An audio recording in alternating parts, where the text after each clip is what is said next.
Good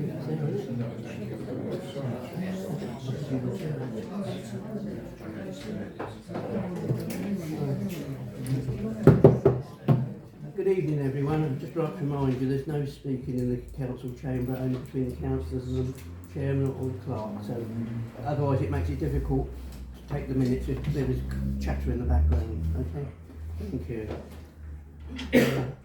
Number one, I don't have no opinion comments, only apart from that. 2, legally required business, approval for apologies for absence. We have apologies from councillors Pennington, Wiles, Fox and Mrs Danielle Carter, and councillor Friend is giving apologies as far as a town councillor but would like to represent as a district councillor. Okay. All happy with the apologies? Yeah. Okay. Right. Item 3, declaration of disclosable pecuniary interest and other significant interests. Councillor Sampson. Yes, so I've got 2. The first one, it's a non-pecuniary item, but it's still relevant. Archerslow Farm, I live very close to it, so when we reach that item, please let me know and I'll leave the room. And then return as soon as it's done. And also Discovery Park, while I don't work for the company that actually owns Discovery Park, I work for a large pharmaceutical company operating from there. So again, when we discuss that, I'll leave the room and then re-enter after. Oh. I think where you actually live is about half a mile from that development, but if you want to leave the room, I don't think it affects it really. So, no. Yes, I don't know whether I need to declare an interest because I live in Upper Strand Street and a lot of the discussion about Archers Low has been about creating more traffic in Upper Strand Street, so I don't know. No, I mean, it's still some distance from... That's just a general traffic issue, isn't it? Okay, anyone else? No. Public participation. 4, public request to speak. A 15-minute session is set aside at this stage of the meeting to enable members of the public to speak. Written notice of the desire to exercise the right to speak and of the topic to be addressed must be given to the proper officer prior to noon on the Monday before the meeting. Well, I believe it's Mrs Summerhouse first. Thank you.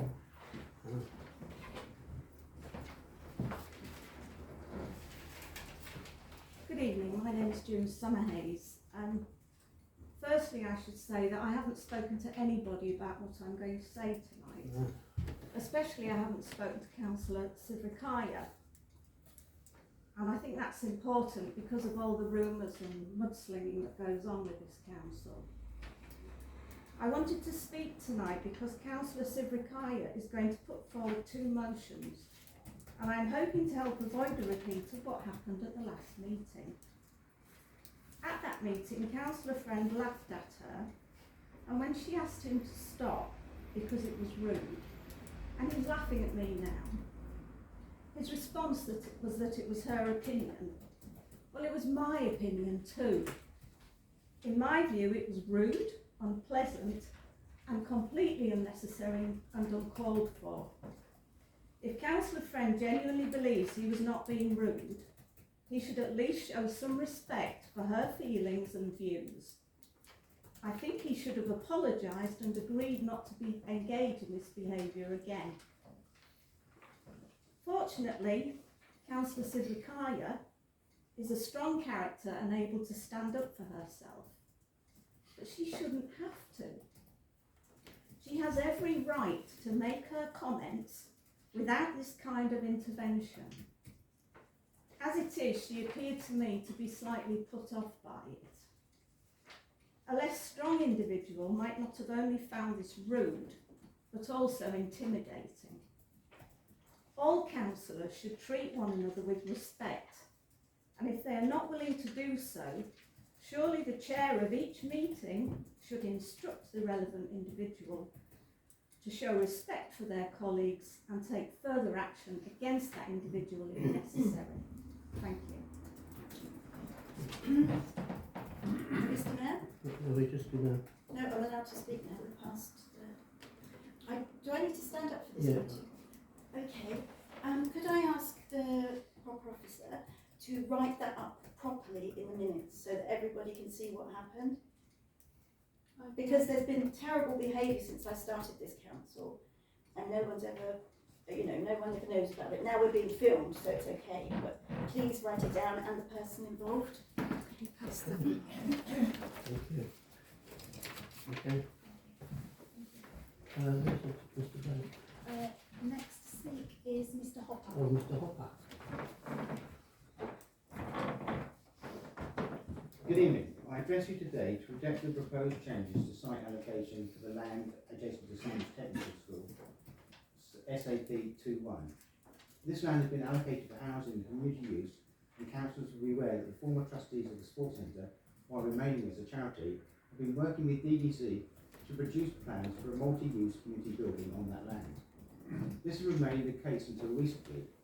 However, it would now appear that without consultation with the trustees or the town council, DDC have colluded with the school and the KCC to rescind the original allocation in favour of expanding the school.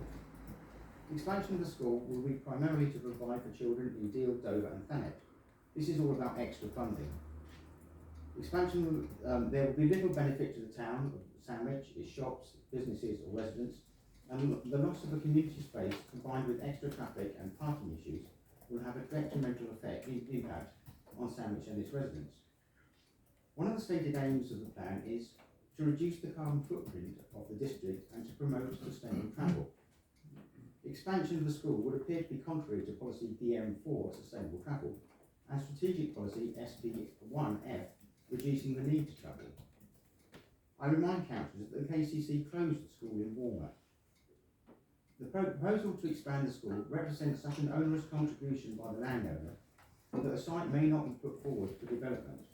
We will then lose the opportunity of gaining land for the community, and contributions from other sites in the towns will be swallowed up by DDC and spent elsewhere in the district. If school expansion is deemed essential, then why can't it take place on the land most recent new building? There appears to be sufficient space there. The move by the school and the KCC to take over our community land appears to be nothing other than a cynical and opportunistic land grab. DDC has indicated there is no further need for further extra sports facilities in the district, yet the bulk of these facilities are in Dover and Deal, remote from our community. That policy has only a minor impact on those that have the means and ability to access these facilities, but completely excludes those who don't. They, and those that need encouragement to exercise, are precisely the people within our communities that we most need to facilitate. Therefore, the loss of our site and school would appear to be contrary to strategic policy SP2, planning for a healthy and inclusive community. DDC seem to have developed a planning strategy that will require people in Sandwich and the surrounding areas to travel to Dover and Deal for leisure, and for children from Dover and Deal to travel to Sandwich for education. This would appear to be contrary to the objectives of the local plan, to reduce the carbon footprint of the district as a whole, promote sustainable travel, and develop healthy communities. I would ask you to reject the changing land allocation on the Regulation 19 document, which will be detrimental to our town and its residents, and instead make representations to support its original allocation as a community facility and space. Just one other thing, the trustees do have the support of a large developer with local connections to the town. Thank you.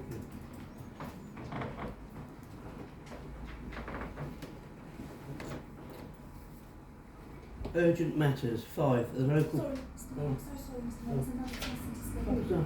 Mr. Black. Oh, Mr. Black. Mr. Black. Sorry. Trying to beat you, Mr. Black. Nice try.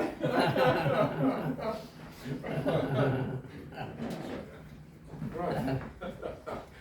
Not that I believe in conspiracy theories. Okay. Thank you. Mr. Mayor, councillors, officers and taxpayers. SAP 23, Sydney Nursery. This is a pretty confusing traffic proposal. I read it that STC proposes that the roundabout of the A256 and A258 be altered to allow direct access to and from Dover Road. This creates a new through route from the bypass into and from Sandwich. How can this relieve pressure on the streets of Sandwich? Because later Dover Road and New Street are the places you end up anyway. Now, It would create a massive increase of traffic on Dover Road between the junction and Deal Road and the new bypass roundabout. It's a congested residential street with a blooming great school on it. Many councils are establishing reduced traffic zones. STC wants to tear them up. Who benefits? Important question. It is also quite contrary to the sentiments of SP10 and SP11 in the council's paper, or are they reserved for the town centre? The issues objected to by STC for SAP 22 Archers Low apply equally to Dover Road. Please let us taxpayers know the justification for this discussion today, if you can, and correct my misunderstanding of the proposal. A map and or correct road numbering and naming would be very useful. SAP 21, land adjacent to Sandwich Technology School. Oh dear. STC now want to make Dover Road the access point for any housing development and also encourage a school drop-off point and parking on the residential road. Add this to the proposal for SAP 23, I mentioned, and you will not need your proposed 20 mile per hour speed limit because you'll be completely gridlocked. It is Deal Road that currently has the 40 mile per hour limit, by the way. I know the 2021 Council's recommendation and discussions. This was not it.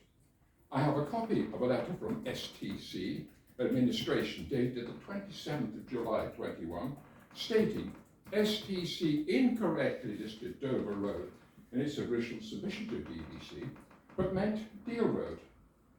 I was writing to DDC to this effect. This was copied to a councillor and the then mayor. So what is this? Something else? I'll give you a copy of this so that anybody who wants to see it today, this correspondence can see it. Now, perhaps we need a Freedom of Information request on this whole farrago. Then, every objection and caveat by SAP 22 applies to SAP 21. So why a fewer objections? Finally, will the response that the STC makes be put to the council website before it goes to the DDC? And perhaps a councillor will request this at the meeting tonight. Just if anybody wants to see it, you need to read it. It's only very nice.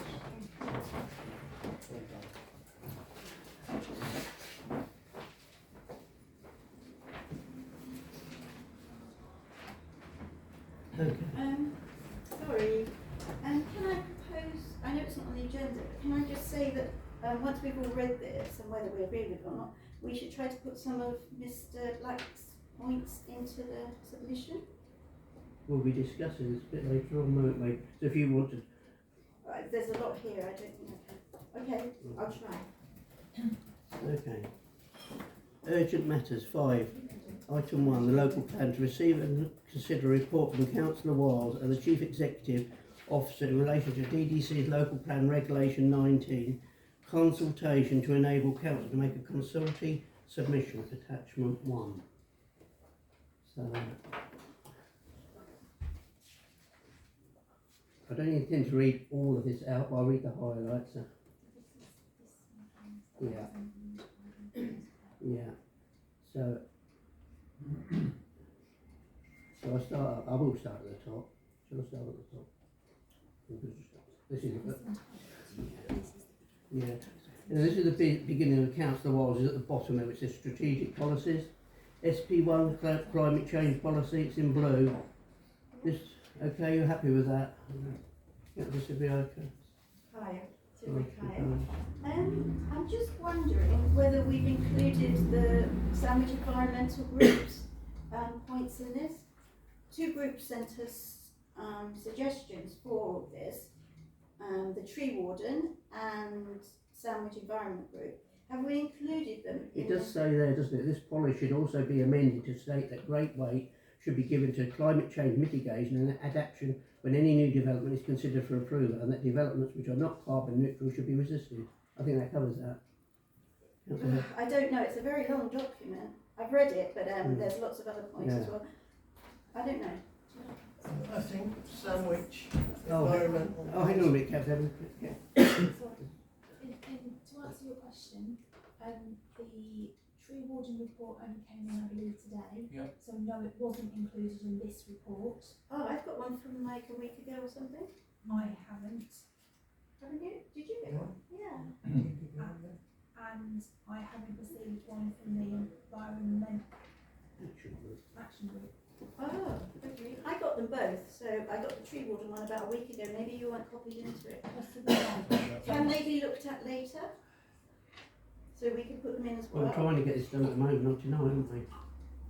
We are, but we don't have Well, them in we're on front this, of us. we're on this thing, this particular bit. Councillor Fred, you might be have something to different. Yeah, just the email Councillor Sivrapaya talks about was circulated to us all, I believe, which was from the Green Party Yeah. and their responses. The only thing that I'd note to members is that was comments made in response to the Regulation 18 document. This is obviously there's amendments and changes that have happened since then. Yeah. So if members want to pick out what has changed and what they feel is appropriate, then adopting the old policy would not be prudent. Councillor. Having read the Sandwich Environmental Conservation Group entry, I think one distinction was on this point was that a specific example of responding to climate change would be to look for opportunities to plant more trees, look for sites to plant more trees, to offset carbon problems, but also to help offset increased temperature. So if we could add an extra line to that along those lines, I think that would meet part of the requirement. I think when we were just talking about planning, we were talking about planning developments, aren't we? You're talking about extra trees in other parts of the town, aren't you? If you like. Well, no, planning developments as well should really reflect this as well. It's difficult to attach a broad policy of, say, mitigating climate change with, for example, planting of more trees to each and every point, and yet it does apply to each and every point. Thank you, Mr. Mayor. Just in terms of making comments to the policies, as we're in Regulation 19, we're commenting on whether the sites are justified and whether the policies are sound. So if we're going to propose amendments, we need to highlight elements of that policy we believe are not sound and the reasons why, and what the changes we believe would make it a sound application. Oh, Councillor Anderson, did you want to speak, Councillor? Well, yes, I was going to say something. I'm just confused about how much note has been taken of the tree warden, because the tree warden's report, because I recognised some of the language in this document, attachment 1, comes from her comment as a tree warden, which I got over a week ago. So it does seem rather puzzling that the council officers say that they haven't received anything from her. Because I'm not quite sure, it says proposed STC consultee comments, and it's underlined, and this is to the Sydney nursery development. And it's written in the first person. For example, there would need to be full consideration made on the impact on the predicted woods behind the houses and what used to be the crescent, in particular the wildlife, which I think would be disturbed, and so on. So that is actually the same language as is in the tree warden's email, which came around to all the councillors about a week ago. So I'm rather surprised that it appears here. Is it the Councillor Sampson? So I don't know quite what's happening. So, a bit of a suggestion, because we are going to lose ourselves really, really quickly as we go through this. And with that, I literally managed to click off the screen. So the way it's divided, obviously we have like SP1, climate change policy, SP2, planning for health and inclusive communities. Perhaps we agree them as we go along, because otherwise we could be talking about one thing, jumping the other side of the document for another thing, one thing. Yeah. We are talking about SP1 though, we're doing it in order. Yeah, I know, but if we agree them as we Sorry, go, Mr. Mayor. just to Yeah, make it easier. In terms of the tree wards report, did anybody actually forward it to the staff? no. I also imagine, just before I sit down, if that's And okay. it seems that the staff have included it in So- attachment 1. In terms of, obviously, the black text, that's the stuff we submitted before, and we had the same tree warden for them as well. Councillor Friend, did you report? Yeah, no, I was just going to make the point, Councillor Santon's highlighted it anyway, that some of the comments are broadly similar to representations we've had before from Yeah. the Environmental Conservation Group and the Tree Warden, as some of the items in Regulation 19 haven't changed since Regulation 18. Okay. Councillor Morehouse, did you want to say anything? Just a point of clarification, the report from the tree warden was sent on Monday, and the chief executive was included. The report from the Green Party was sent on Sunday to all of us, but the chief executive wasn't. Yeah, but unfortunately you've been at the Green Bay.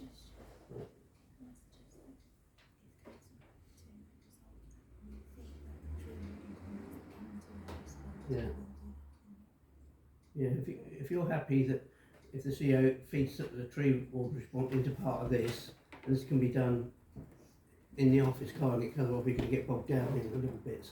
Because I think the Crescent, that's adjacent to a planning thing, so in a way it's a bit like where I live, a load of houses was put behind me, but because I declared an interest, trees being cut down, and I know it's 20 years ago now, but because it wasn't actually on the building site, it was something totally different, so If that's a proposal, Mr Mayor, I'll second it in terms of including it, but later. yeah. You're happy with that? Yeah. That the CEO alters it slightly to include some of the tree wardens aspects of the plan? You should probably vote. Okay, yeah. All in favour of that? Yeah, I think so. Thank you.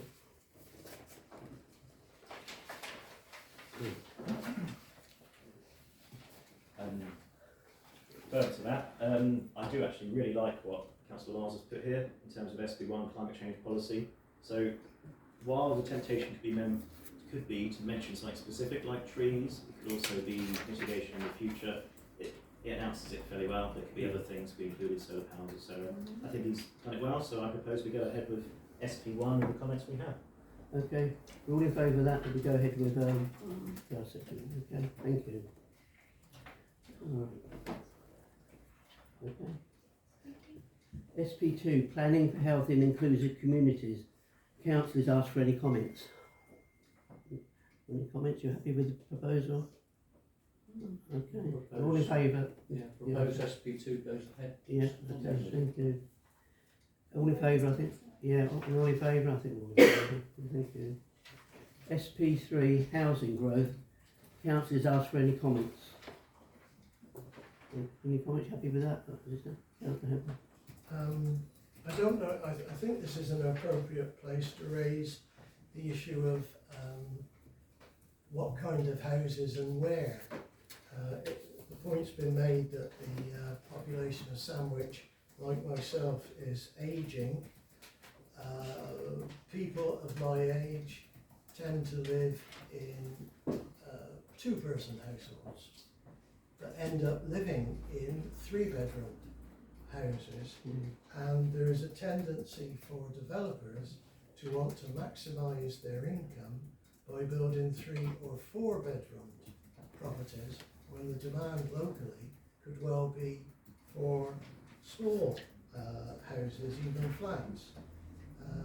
This is relevant personally because, as most people know, I've recently moved out of Sandwich.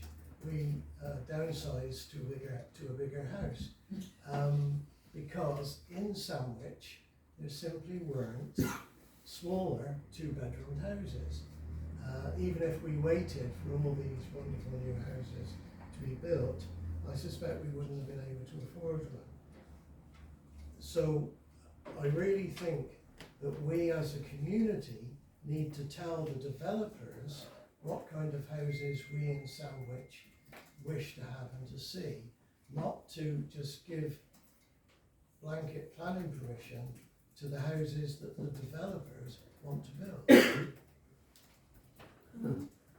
I think that's a very difficult financial decision on the developers to make, isn't it? Because No, it's for us to make. we can make it. I know we can make it, but I mean, a few years ago, people were asking for large houses for people on high incomes, and now it's gone the other way around. We want 2 bedrooms. We want houses for people of Sandwich, not for people to come into. Well, there is a development of 2 bedroom houses up at Montague Place, but they're social They're too housing. expensive. They're social housing, I believe. No, they're not social I was housing. told today it was social housing. I thought it was Help to Buy.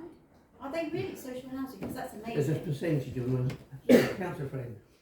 Thank you, Mr Mayor. Whilst I may agree with some of Councillor Heaven's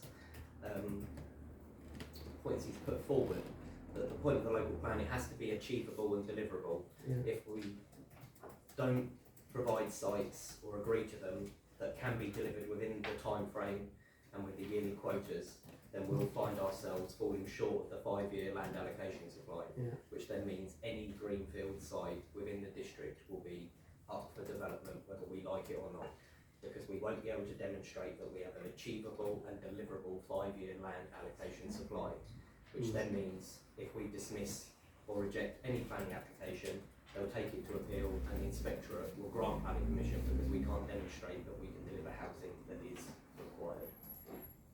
That's happened twice already, isn't it? Mr. Mayor, I don't think that was the point. We aren't getting housing that is required. People in Sandwich have to live in Dover, away from their I do families know and that. support. I do realise that. I know you know it, but nothing's being done about it. We don't need any more executive houses. Thank you, Mr. Mayor. You can't stop someone from London or Edinburgh buying a house in Sandwich if they want to buy a house. No. I don't want to do that. It's the housing, yes, we need housing in Sandwich, yes, but this is purely for to put the correct locations for it. This is what this is about. So, yeah, I agree with the social housing. Yes, we need more social housing within the district, 100%. And the plan has said here 50% more, 50% is will be the On new current developments, isn't it? On new developments. So that won't happen, Councillor Murray. Councillor Friend. Yeah, thank you, Mr. Mayor. The difficulty we have is if we start making suggestions that we only believe that 1-bedroom housing, for instance, is acceptable in Sandwich, then developers won't build the houses, we won't be able to prove that we can deliver housing that is required by the national government targets, and then we will fall short of the 5-year land allocation supply and we'll get absolutely anything anywhere. So we need to be conscious that we are developers are going to only build houses that are saleable. They're not going to build anything that they're going to sit on as dead stock on their way. So we need to be very careful that we are putting forward plans that are achievable.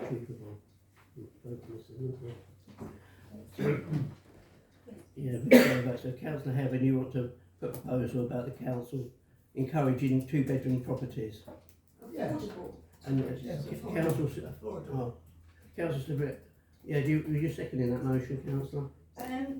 Yes, I'm just seconding the motion that we need affordable housing, not Help to Buy because that's a scam. We need affordable housing and we need social housing desperately. And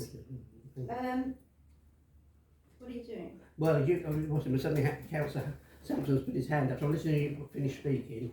Can I finish speaking? Yes, certainly. We just need affordable housing. Affordable isn't £300,000, as is the local, wages. It just isn't £300,000. And often the affordable houses are 1 or 2 bedroom, which means they're not affordable for families. Councillor Sidwell. Can I just point out, we're on SP3, which is housing growth. SP5 is affordable housing. We have a comment about, so just for everybody's benefit, Yeah, it's the next one. SP5 and 2 times, once we've got through this section, the next one reads, this policy should be amended to state that where sites are owned by public bodies in any part of the district, the proportion of affordable housing should be set at 50%, which I totally agree with. We're on SP3 though. In terms of 2-bedroom housing, speaking potentially as the youngest person in this room, you never know. Stay on the council a bit longer. Good point. But no, so a lot of people roughly my age, so I'm 27 years young, we've left school, we want to try and stay in Sandwich. There's a lot of local schools here. A lot of us grew up here, but a 2-bedroom house isn't always going to be the thing we want to stick around. We want to raise a family, and usually that involves more than one child, and perhaps some other dependents too. Okay. Yeah. Can I just advise you all that this afternoon we received advance notice of the fact that Dover District Council will be undertaking a housing needs survey for the district, which will open in January of next year. So you'll be able to feed all of your comments that you're currently making into that, as well as this. Thank you. So countdown, should we wait for your what's it until we get to SP5 affordable housing? I think SP3 is housing growth as it is. Councillor Friend? Yeah, I was just going to make the point that Councillor Sampson's made, that we're talking about housing growth, which is largely determined by national government requirements, and affordable housing comes under Strategic Policy 5. Yeah. Okay, thank you. We're all happy with that SP3 then? I think we are. We can, no additional comments for SP3. Okay. We're all happy with that? Thank you. SP4 then, residential windfall development. Councillors asked for any comments. Hope they don't find any. Councillor Heaven. Windfall developments, I think, that's a weasel word or a weasel expression to mean if we haven't got planning permission for that field, we'll wait and then we'll call it a windfall development because it's suddenly become available. How delightful. And because this provision exists, it means that though we think we know where all the new houses are going to go, we don't really, because it can be declared a windfall development, and so they'll build up anything they want, which actually fits in with Councillor Friend's points about if we don't follow this rule, which we don't like, we'll get it worse. In other words, if we don't agree to be shot in our right kneecap, they'll shoot us in both kneecaps. That's our choice over housing. So, are you happy with SP4? Or do you want it amended? Or Fairly unhappy. You can't do another pound. Councillor Friend? Yeah, I'm take on board Councillor Heaven's comments, but windfall sites are, there has to be a provision in there that allows for other development. Land ownership obviously changes. This document will see us through to 2040, and if there are potentially brownfield sites that do become available for housing, and then they submit an application, we consider it under the windfall rules and determine whether it would be acceptable. Having the rest of the local plan policy in place and having the demonstrable 5-year land allocation supply, if a windfall application were to come in for a greenfield site that is totally outrageous, then we would be able to dismiss that and reject it, knowing that we can demonstrate that we have provision for adequate housing across the district. So, is everyone happy with... Oh, Councillor. I've got a question, and that is, as I understand it, but I just want it to be clarified. If a developer puts in an application for, it could be a greenfield site, but let's say it's a brownfield site for 50 dwellings, that doesn't reduce the numbers of dwellings that are planned for in the official sites. Right. So it's simply an addition. Yeah. Okay. So we're happy with SP4 then, as it stands? Okay, all in favour of that? Okay. Mr. Mayor? Yeah. We're supposed to be voting on every item. I'm seeing maybe like 3 people voting every time. We're supposed to use these cards. Yeah, I know. I'm trying to move it through quick. Transparent for the people watching. Okay. So, can we show your cards, please, then? Who's For SP4? SP4. So we've got, was it one against? No, it's just, oh, one abstention. Yeah, one against, one abstention. Oh, is that a red? That's against. I'm a bit colour-blind, Councillor Moore. More hands, okay, good. Okay. SP5, affordable housing. This policy should be amended to state that where sites are owned by public bodies in any part of the district, the proportion of affordable housing should be set at 50%.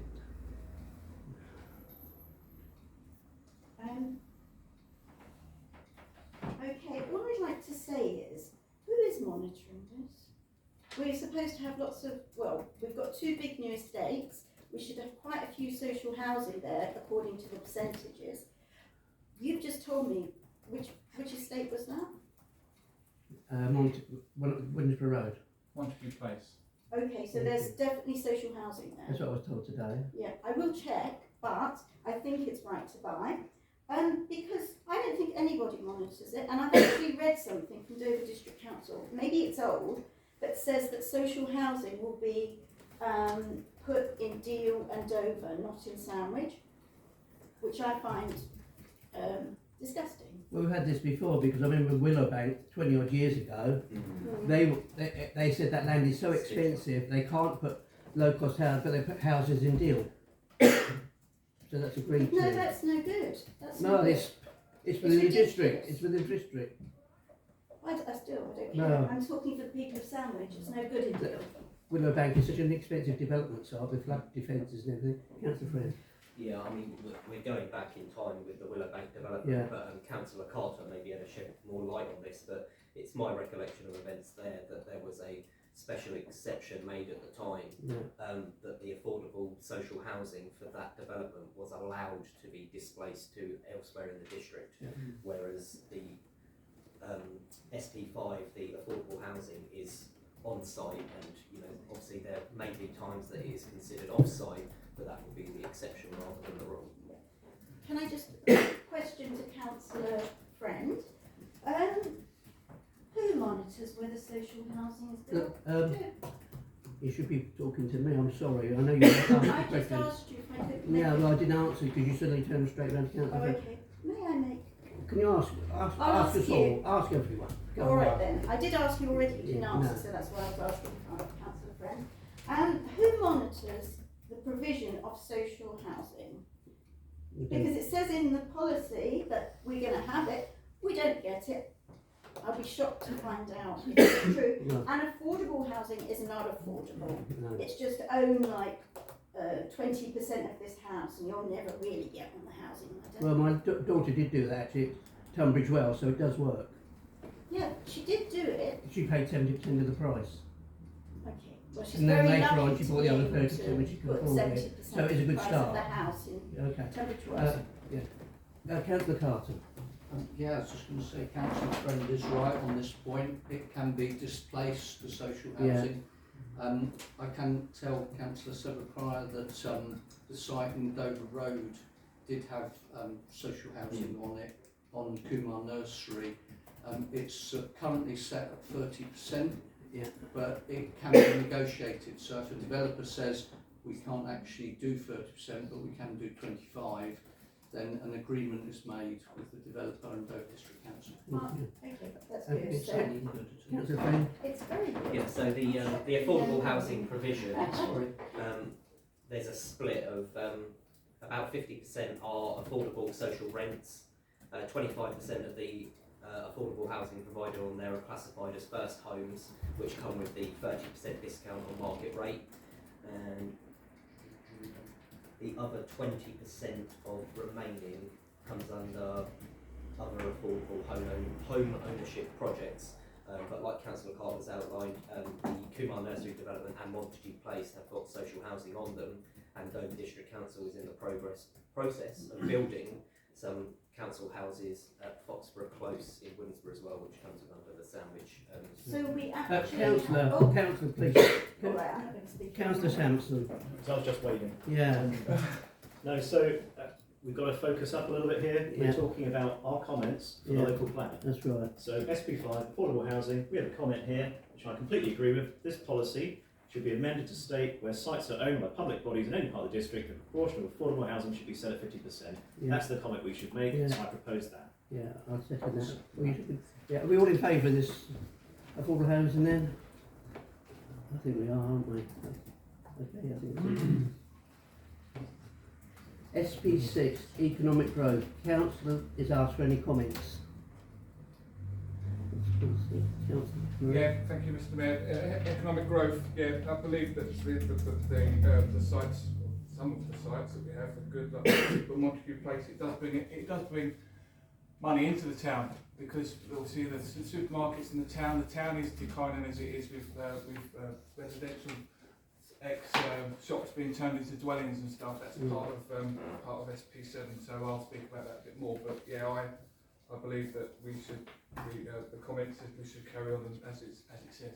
Okay, Councillor Friend. Thank you, Mr. Mayor. Yeah, I just like to say about Strategic Policy 6, economic growth, that one of the main points of the local plan is to ensure that with this additional housing that we actually have jobs for these people, and the protection and enhancement and enlargement of some of these employment zones is absolutely critical to the prosperity of the district going forward. Yeah. So we should support that.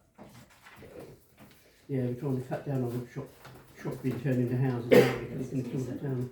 Councillor Carter. Propose acceptance of SP6. Second. The second, you all in favour of SP6? I think so. Thank you. SP7, retail and town centres. So, this policy should be amended to include bullet points 8 and 9 stating that 8.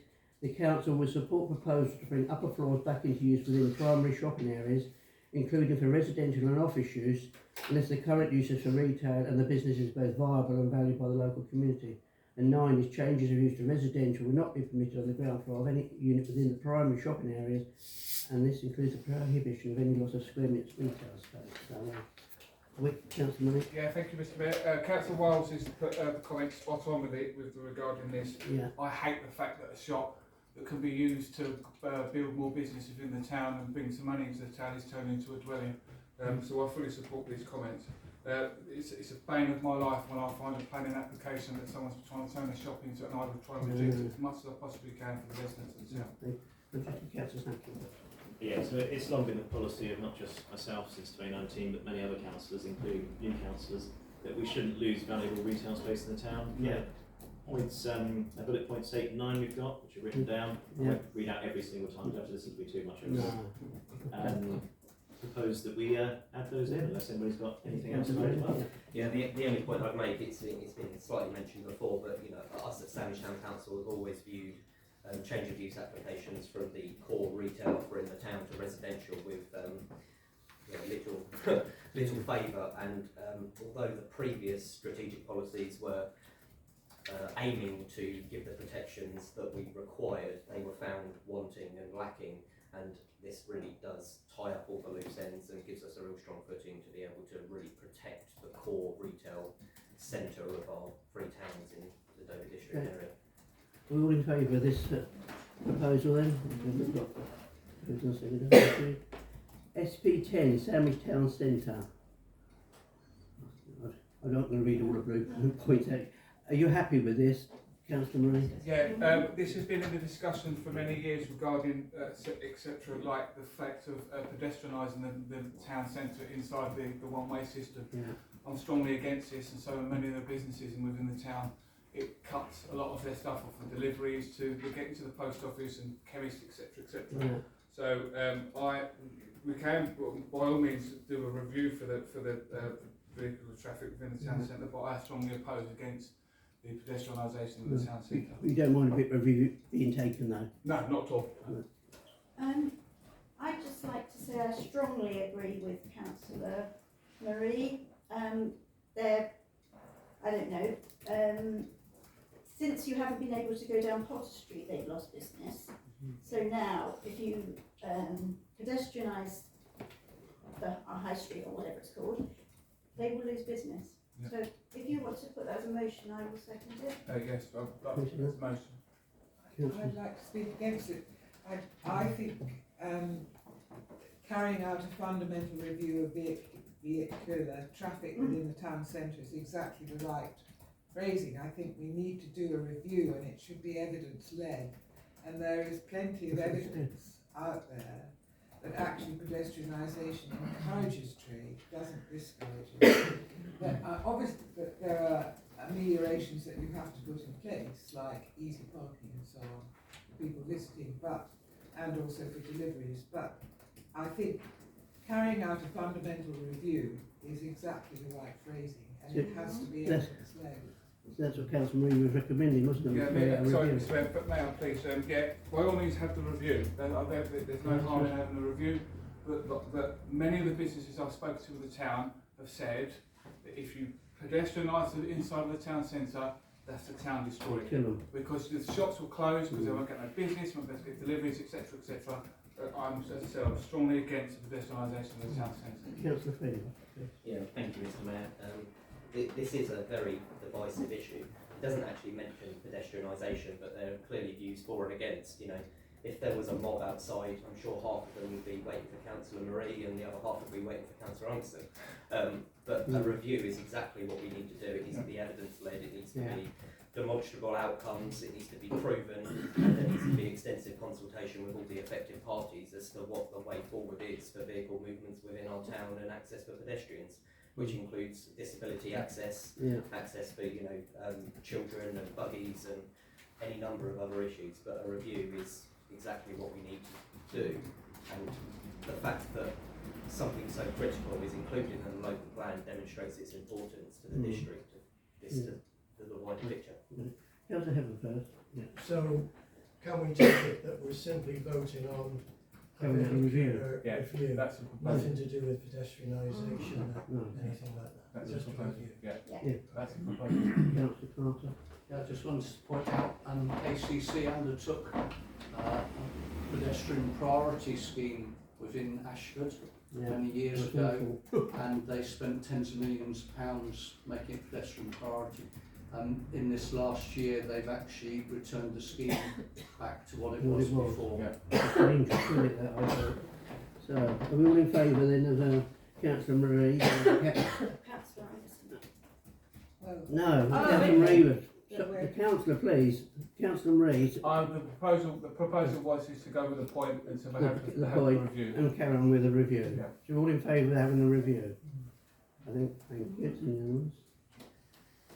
SP11, infrastructure and developer contributions. I better read these ones, that's a bit. Pooling of S106 funds should be utilised to address highway safety matters in Sandwich. Equal weight should be given to the consideration of walking, cycling, public transport on the highways network. Accessibility should be included. DM policy 33, protection of open space. The green open spaces must be protected from future development. Are we all happy with that, Councillor? Yes, it's interesting, this phrase pooling of S106 funds, because when I went to the planning consultation about the local plan, I asked about how likely it was that S106 funds which come from development in Sandwich would be spent in Sandwich. And the answer was totally vague.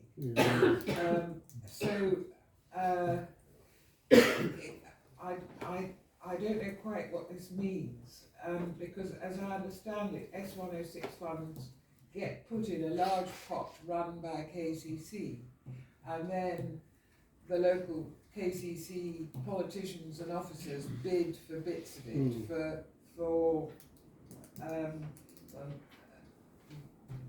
I'm not going to use the word utility, I think it's going to use it, bid for bits of it for their favourite projects, and Sandwich may not gain from having development on these sites, and I think that's very unfortunate. Thank you, Mr. Mayor. In terms of Section 106 contributions, the latest development we had was obviously the Kumar development. I did circulate to councillors at the time. I can't remember when that was. It may have been before new councillors were elected, but it was a breakdown of where the Section 106 money went. I will find that report and circulate it again, but it did go to local areas at Age Concern. Sandwich received some, Sandwich Library received some, Sandwich Technology School, Sir Roger Manwood's, and there were other projects that did it. In terms of making, obviously I'm not a voting member tonight, but in terms of making a suggestion to this body, under 3.220, there is a provision for us to make recommendations about other local infrastructure. So it may be that members want to make a recommendation that Section 106 contributions are increased to allow for some disability access improvements, public realm improvements to Sandwich. No, sorry, Councillor Sampson. Just a really quick one. So yeah, in terms of, if you don't have a proposal on the table, including that, I'd very much like to. However, just the first sentence, we've got pooling of S106 funds should be utilities to address highway safety matters in Sandwich.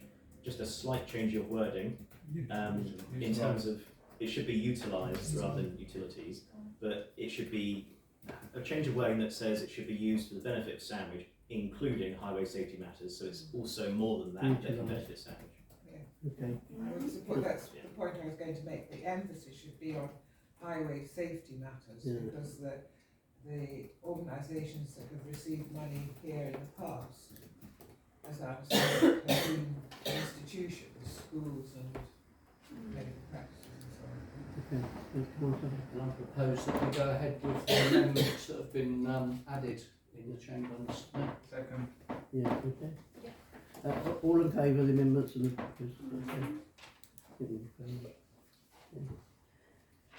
SB 12, strategic transport infrastructure, councils asked for comments.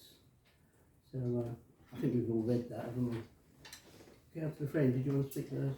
Yeah, there's other members may have comments, but it may be advisable for Sandwich Town Council to make some representations in support of RIS3, which aims to dual the A2 to Dover and unburden the gateway to Europe with some of the huge traffic issues that we experience on a regular basis. I'm not sure if this is a strategic transport infrastructure, but I looked on the document 19 and saw that they'd written about trains. So I would like to say that Dover District Council will work with KCC, as they've said with trains, to ensure that bus routes and services are not taken away from Sandwich and that buses are not cancelled at the last minute. This happened, I mean, I know somebody that was waiting for a bus to Canterbury and 3 buses were cancelled. It's wrong, and also I know that we were going to lose the bus number 81, which goes along Woodnesborough Road from Woodnesborough. That would put so many people without transport, and I just think it's wrong. I know we were saved by Councillor Chandler with 81, but it's only for 1 year, so I propose that we say something about the buses because it's not good. Councillor Friend. Yeah, the only comment, while I have sympathies with what Councillor Sibrikaya says and the loss of some of the buses are lamentable, but this document cannot deal with the commercial activity of a private business, and it's not a justifiable reason to include it in the submission to the National Inspector. So. It's okay. Councillor Friend answered my question that I was going to ask. So. I believe that some of the trains are privatised as well. In fact, most of the trains are privatised, and that is on document 19. So they're doing exactly what you just said. Yeah. Councillor Friend. Thank you, Mr. Mayor. Stagecoach, I was specifically referencing buses, but Stagecoach is most definitely a private company, and the latest round of routes that were identified for cuts were purely the commercial routes, and they were not the KCC subsidised routes. I still don't understand. We can't put it in here because it's a private business, but the trains are private business and they're included. If you look at regulation 19, I'm pretty sure it says about trains. Yeah, I think the trains are government owned, aren't they? So no, they're not government owned. Maybe some of them South Eastern trains, I think, aren't they? They are.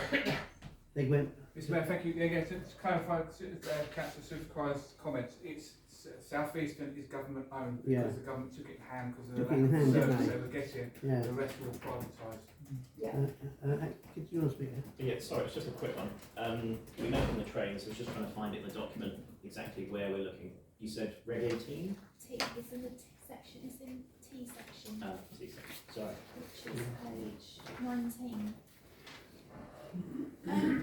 Could we just put in here then that maybe the government should be taking Stagecoach in hand because they're not providing a proper service. It shouldn't have been privatised, and it's wrong to keep taking buses away. It's always been private. Stagecoach, is it? Yeah. And East Kent. Oh, Thank you, Mr. Mayor, I totally agree with what Councillor Silvercrest is saying. Yeah. That if we're going to have more, housing within the town, Yeah. we need the infrastructure for the transport systems, the buses and trains, etc. Maybe we can, maybe this is not the time and place to talk about it for the local plan because it's it's private, it's a private commercial company. Yeah. Maybe we can have a discussion after we've dealt with the local plan to see if we can lobby. Encourage them to come back. Exactly that, yeah. Yeah, okay. So what was this? SB13. Okay, so we've got a vote on this.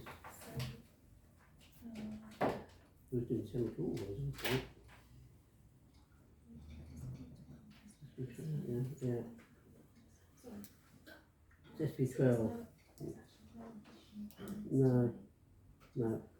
So SB12, there really is no additional comments to make. Councillor Carter? Oh yes, can I ask if we were going to vote that through? I'd like to propose accepting that with a proviso for Councillor Friend's push on the expansion of the A2. Yeah, sounds good, doesn't it? Okay. So we're all happy with that, the SB12? I've got 2 abstentions and okay. SB13, protecting the district hierarchy as designated environmental sites and biodiversity assets. So this is the Delft Stream and Sandwich waterways should be considered for inclusion within the strategic policy.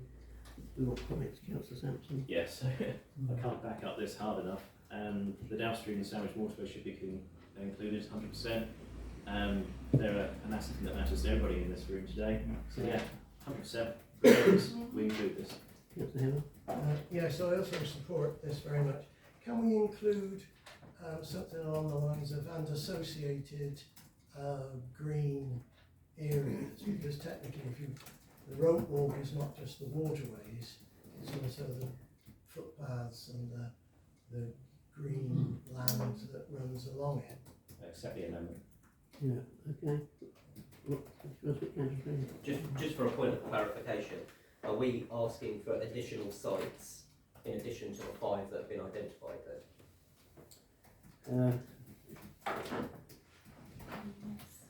So you're asking for extra sites than what has already been. A bit further down, we've got nature reserves and the gaze and salts. We've got them there. I remember in the last exercise, we did name a whole load of green areas around the town, and these are just additional, I assume. I think the whole area around the town, the green area, the background parts is already designated. Yes, we're talking about 2 different points here. One that I believe Councillor Heaven's talking about is when we had the review of the settlement confines and what green spaces should be included as part of that remit. Yeah. Whereas this policy specifically is referring to SACs and special areas of conservation, special protection areas, and they're designated through habitat regulations assessments. Yeah. So there are only really 5 that can be considered because they've gone through the assessment stage, which is the Dover to Kingsdown Cliffs. That is a special area of conservation, and there's Midden and Temple Yield Downs. The Thanet Coast and Sandwich Bay is a special protection area. Thanet Coast and Sandwich Bay is a Ramsar site, and Sandwich Bay is also a special area of conservation. And this body can make representations to expand that, but as they have not gone through a habitat regulation assessment, I doubt that it would be accepted. Yeah, thank you, Mr. Mayor. I agree with Councillor Heaven's saying that we can include it in the SP15 part because the road walk is technically classed as the Old Town Wall. Yeah. Maybe we can bring that back into the SP15 instead of talking about on this part, if you see what I mean, Councillor. Yes. Okay. Yeah. Okay, just so we have exact clarity on what we're voting for here. So if we stick with SB13 for this exact one. Yeah. So downstream, Sandwich Waterways, and the wonderful acronyms that Councillor Friend has just given us. Yeah. Identifying the locations in Sandwich for inclusion within the strategic policy. That would be the proposal, and then we can also get onto other areas. We do SP14 and 15. I'll second that. Second that. You're all happy with that then? That we. I think so. Thank you. SP14, enhancing the green infrastructure and biodiversity. Monkswell Nature Reserve, Gaze and Salts and Sandwich Bay Bird Observatory should be considered for inclusion within the strategic policy. Councillor Sampson. Yes. Thank you. Anyone else? Second that. Is that, you all in favour of that? Yeah. Yeah, in favour of that? Oh, Councillor So, Evans. so at which point do we add Delft Stream and Sandwich Waterways? SP 50? 30. We've already done that. Yeah. SP 15. SP 15. Historic Parks and Gardens. We've got that, yeah. SP 53. So we're happy with SP 14. Yeah. I think we're happy with that. Okay. Thank you. May we vote? Not no one's putting their hands up. Vote. Vote.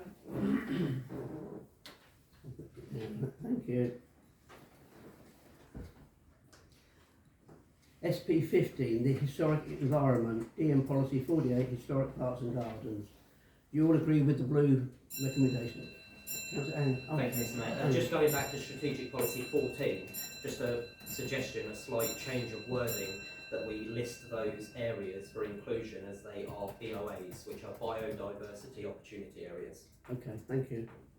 Second. Okay. You're happy with that, the little Yeah. change? Yeah, thank you. SP 15, the Historic Environment, Historic Parks and Gardens. Councillor Moore? Thank you, Mr Mayor. I'd like to propose that we as Councillor Heaven has just said, to include the rope walk and the mill wall, the old town wall, as it were. The holding bar of the town hall. Yes, including this in historic environment, so Yeah. for the local plan. Right, I'd like to second that. okay. You all in favour? All in favour of that? You got a vote? Thank you. So, on to, I think I need to leave the room because we're mentioning Discovery Park for this section. Just let me know I need to pop back in. okay. Obviously, I quite like it there.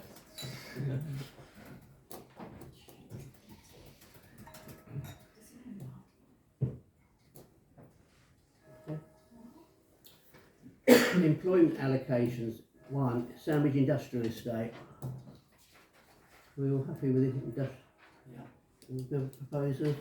Are you in favour of the 1.2 Discovery Park? Oh, did you want to speak, Councillor Evans? Yes, Councillor Wiles, it's in blue. I'm loath to disagree with him, but he says all sites are supported. Okay, that's fine. And if there is an opportunity to attain a favoured status, i.e. enterprise zone status, this should be sought.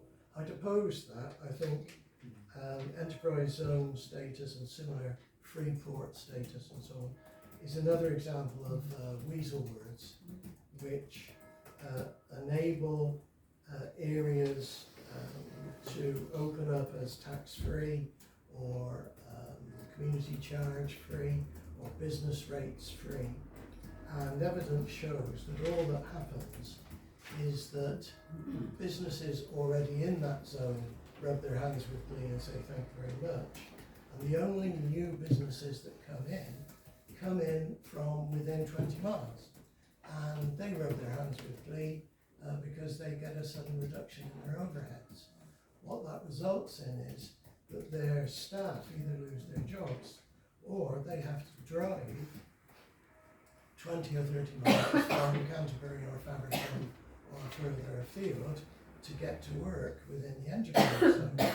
So that completely contradicts the carbon dioxide reduction aims of this and other documents.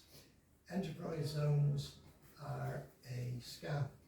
They're a deceit, and I'm sad that Councillor Wiles should choose to be taken in by it. It's something that is used by unscrupulous politicians of all parties to prove that they're doing something about jobs. So I would argue against this proposal. Well, Councillor, I must say, I totally disagree with your comments, because we had that massive great site up at Ramsgate Road, and one of the biggest worries was what would happen when they shut down. Will we get loads of empty derelict buildings? And we were so happy when we became an enterprise zone, and it encouraged a lot of people to come down, start-up companies as well, which are creating jobs.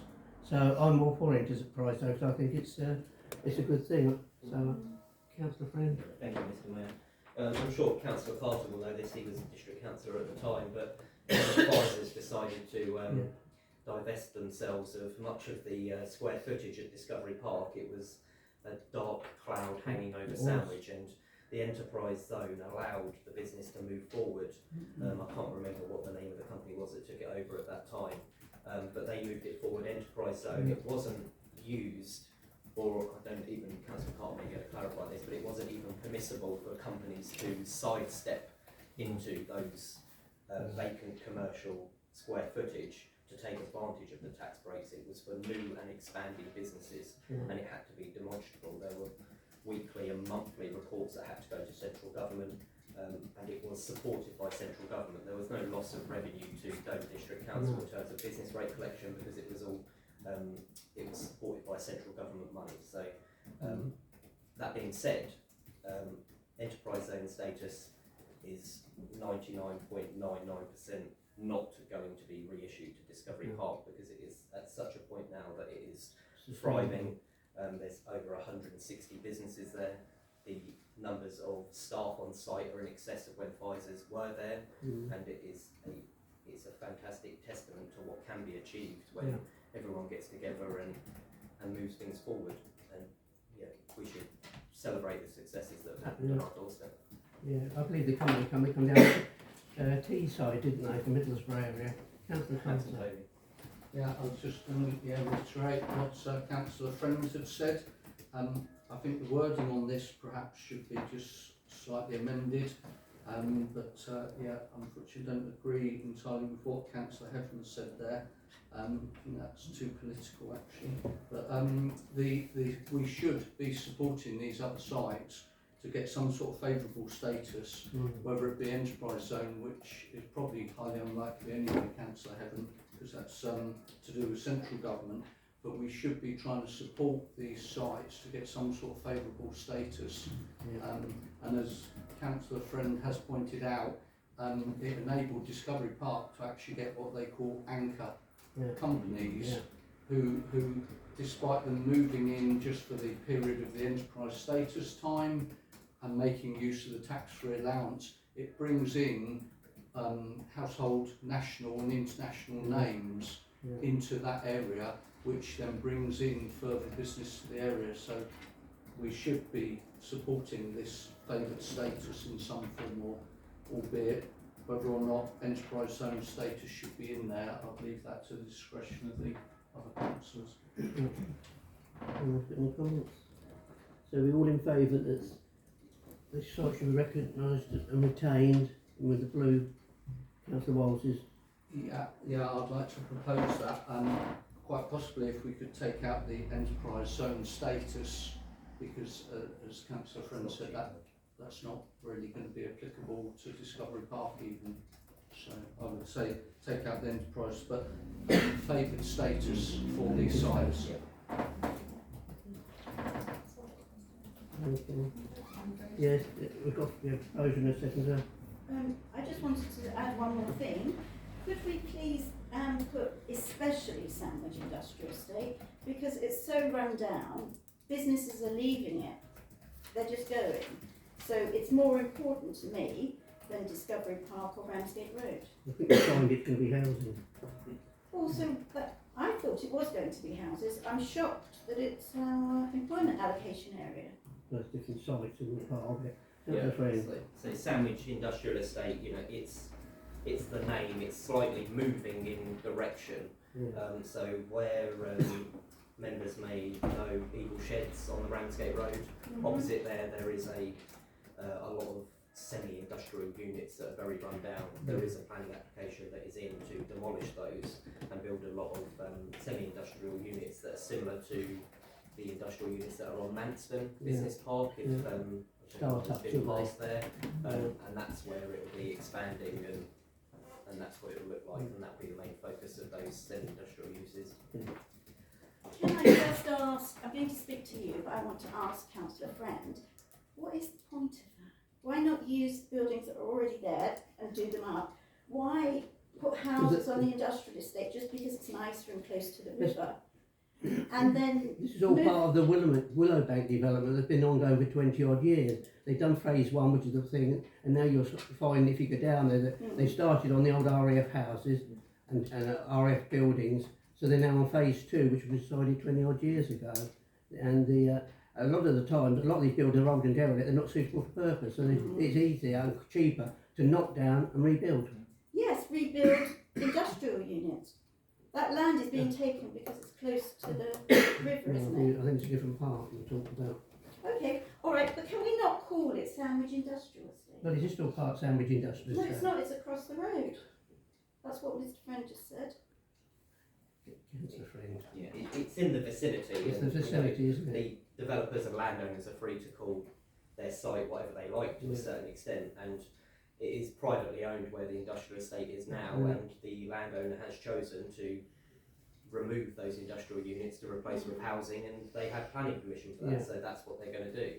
Much as I might agree that retaining the industrial use there and making good those buildings might be the preferable option, Yeah.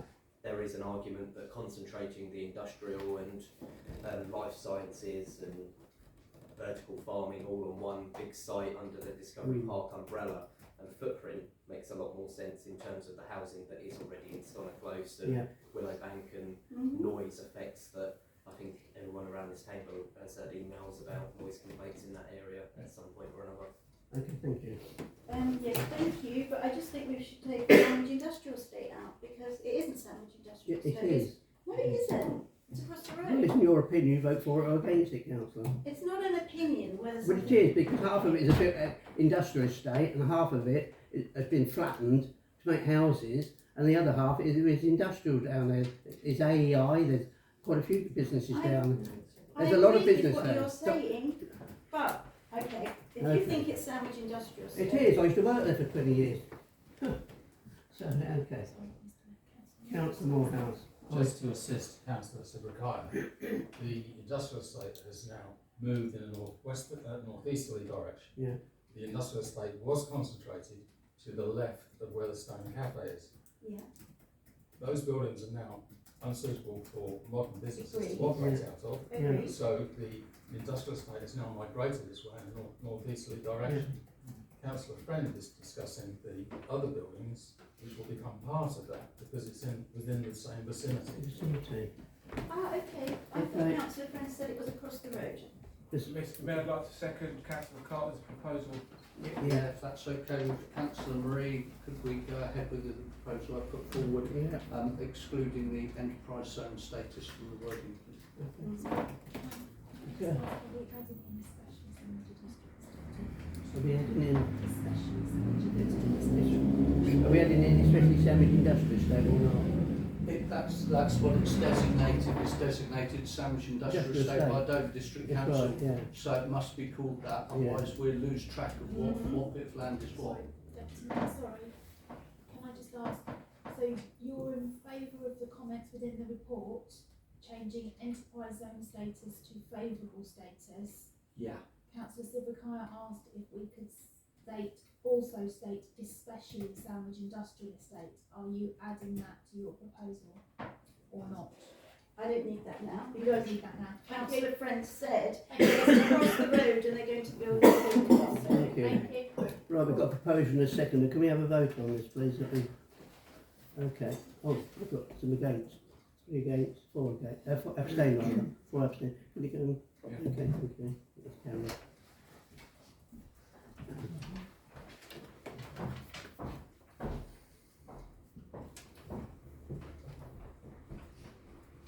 Miss you,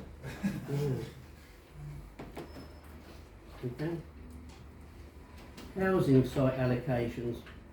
For council information, SANO's 15, or SAN 15, Kumar Nursery has been moved from DDC's local plan as the site has been granted planning permission.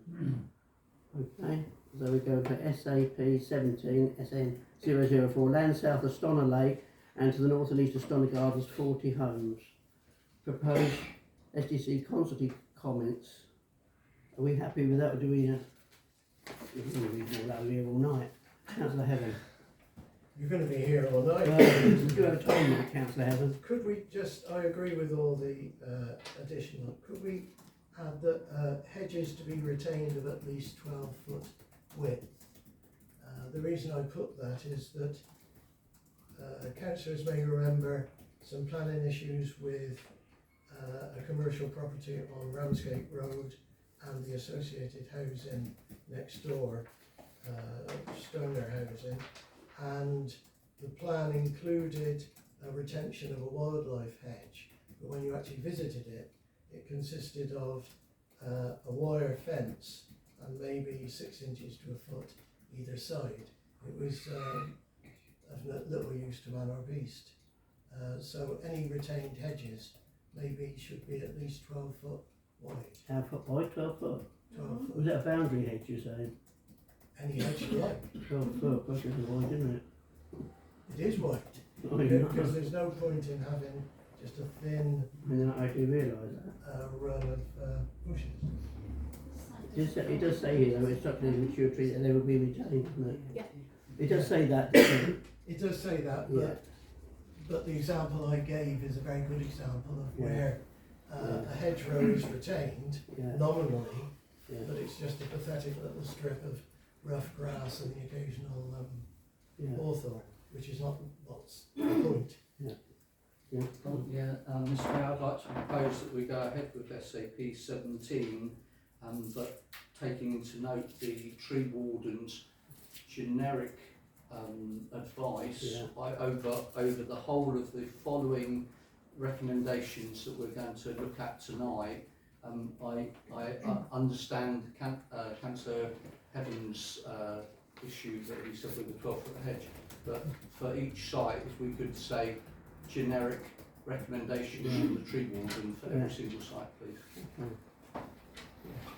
Councillor Anderson? Yes, one of the bullet points says of the requirement for 30% affordable housing, but we've just voted for 50%. So I'm not quite clear whether there is currently a requirement for 30%. Yeah.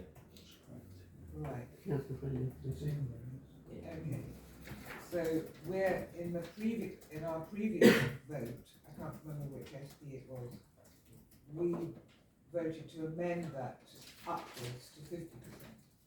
Can I Is answer, that right? Councillor? Councillor Freddie, We he's spoke lots of times. Nobody's asked us particularly, he's here as a district councillor and he's given us his advice, councillor, that's why he's here. I don't need Bit- advice. Okay. Thank you. Just, Councillor Friend. just on that, are we talking about SAP 17? Yeah. Yeah. Yes.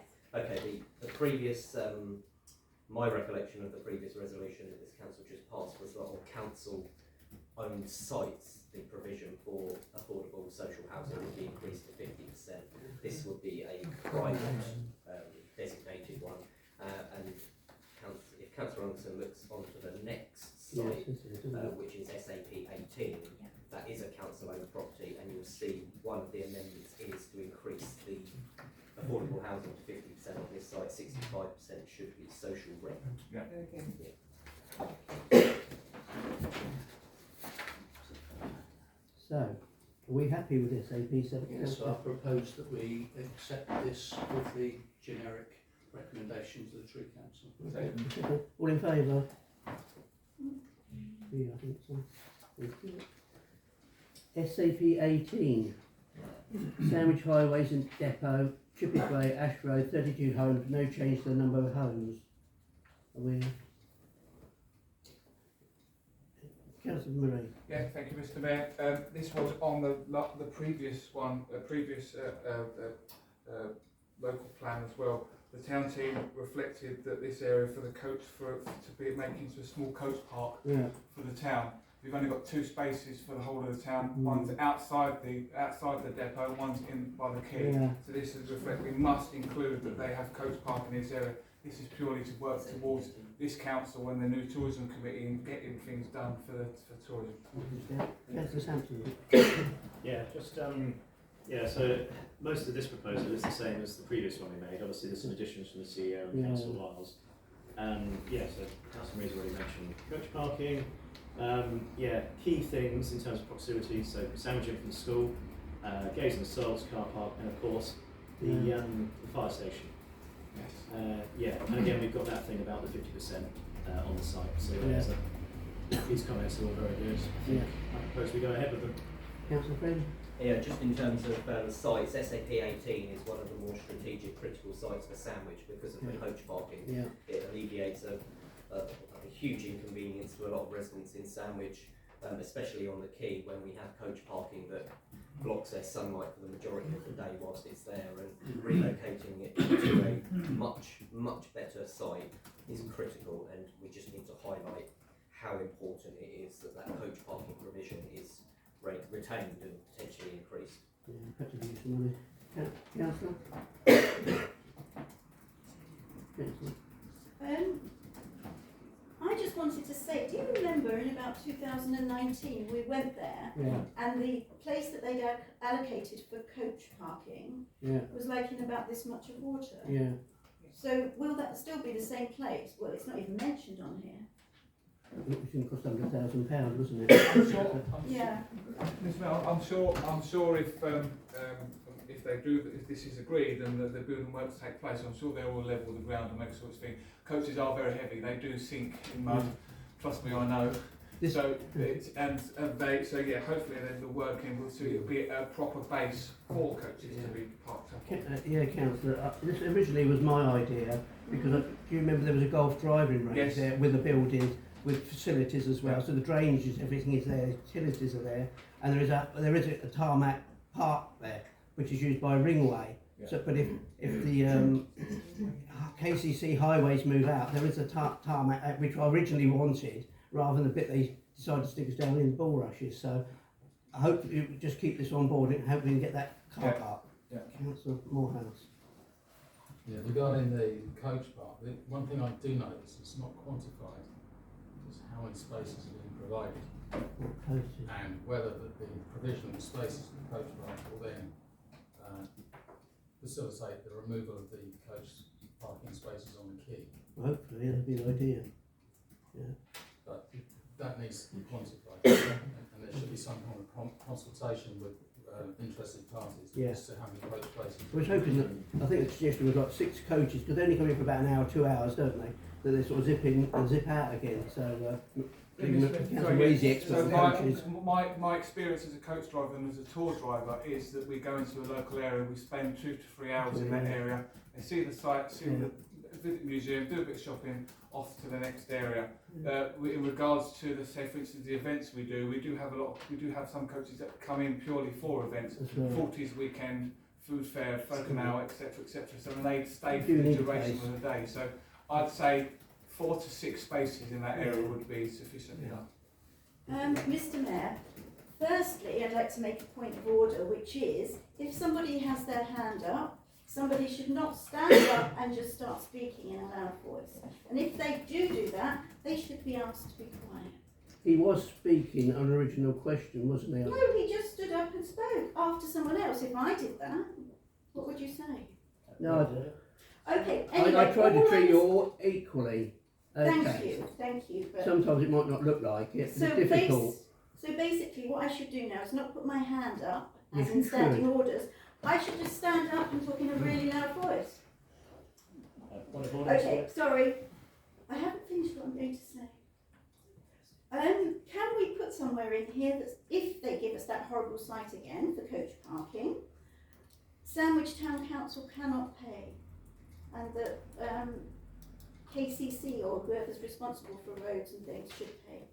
Yeah, well, we decided it was too expensive. I know, that's what I'm saying, so we shouldn't. Point of order, Mr. Mayor. Just really quickly. Councillor Reid did have a right of reply. That's where he exercised that That's time. what I did. That's what he was doing. You were correct. Yeah.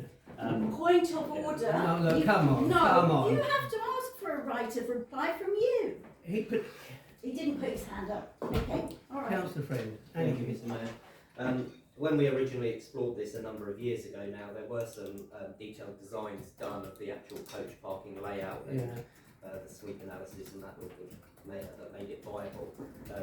If the Chief Executive can find that document, it might be worth circulating, or contacting KCC to see whether they've got it, that we can acquire it again. It was a number of years ago now, though. Councillor Carter.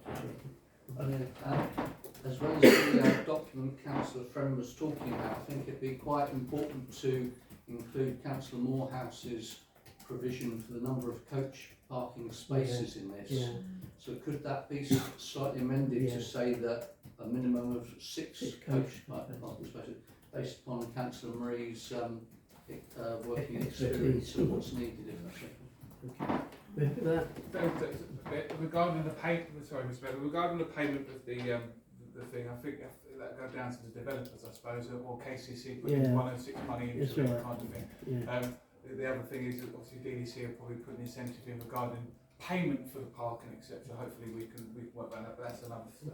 Councillor Friend?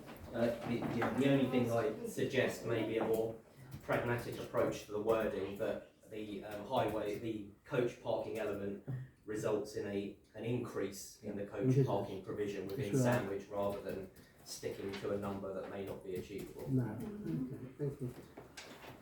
So we're all in favour of this, are we, that the Chippy's Way? Okay, do you oppose it? All in favour? Yeah. Oh, I've got one abstain. Oh no, sorry, that's the wrong one. SAP 19. Landowner property adjacent to 10 Dover Road, Sandwich, 80 homes reduced to 35 homes. So, councillor. Yes, I was very puzzled by this because as somebody who goes to the town team meetings, there's been some discussion at town team about the fact that there is still outstanding planning permission for a supermarket on that site, unless I'm much mistaken as to which site it is. I think it's lapsed. And that there, no, I don't think it has lapsed, and that there are rumours that, although it was Waitrose that put in the planning permission originally, that it will be another supermarket firm that is proposing to occupy it. So I didn't really understand it. Councillor Friend. Yeah, thank you, Mr. Mayor. Developers, landowners like this typically enter into arrangement with developers where, eventually a supermarket may have an option to purchase the land subject to planning permission being gained.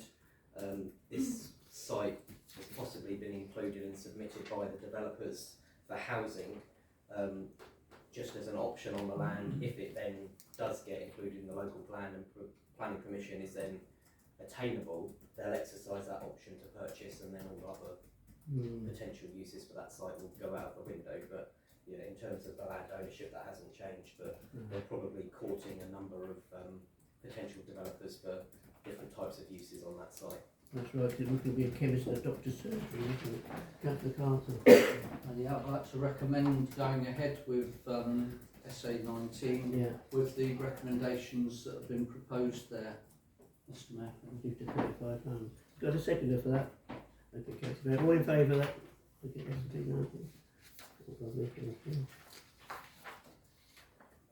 19. SAP 20.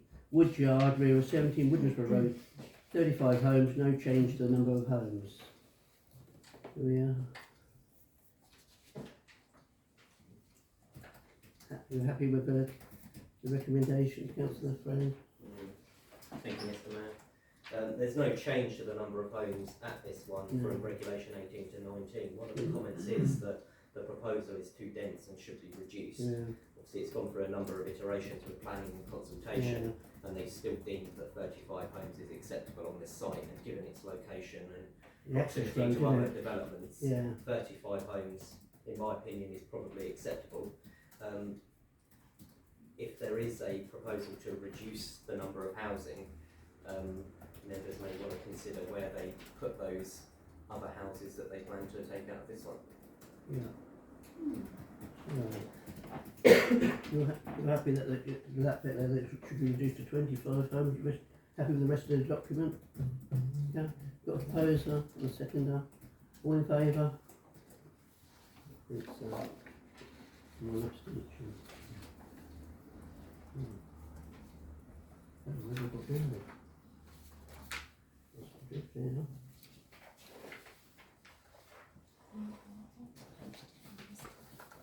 Yeah. 10. Yeah. I've got muddled. Yeah. SAP 21, previously SAN 13, land adjacent to Sandwich Technology School, Deal Road, 60 homes reduced to 40 homes. Proposed STC constantly comments which have been in blue. So, Councillor Samantha. I'd just like to hope that we all oppose this, and I'd just like to say that it hasn't all been proposed for council use, for housing use. It's been proposed to extend the school, and I really don't think the school needs to be extended. And also, we shouldn't be giving land to academies. It's not our land, is it? It's private land. Yeah, but oh, okay. So the school's bought that land, have they? I don't believe so. I don't think so.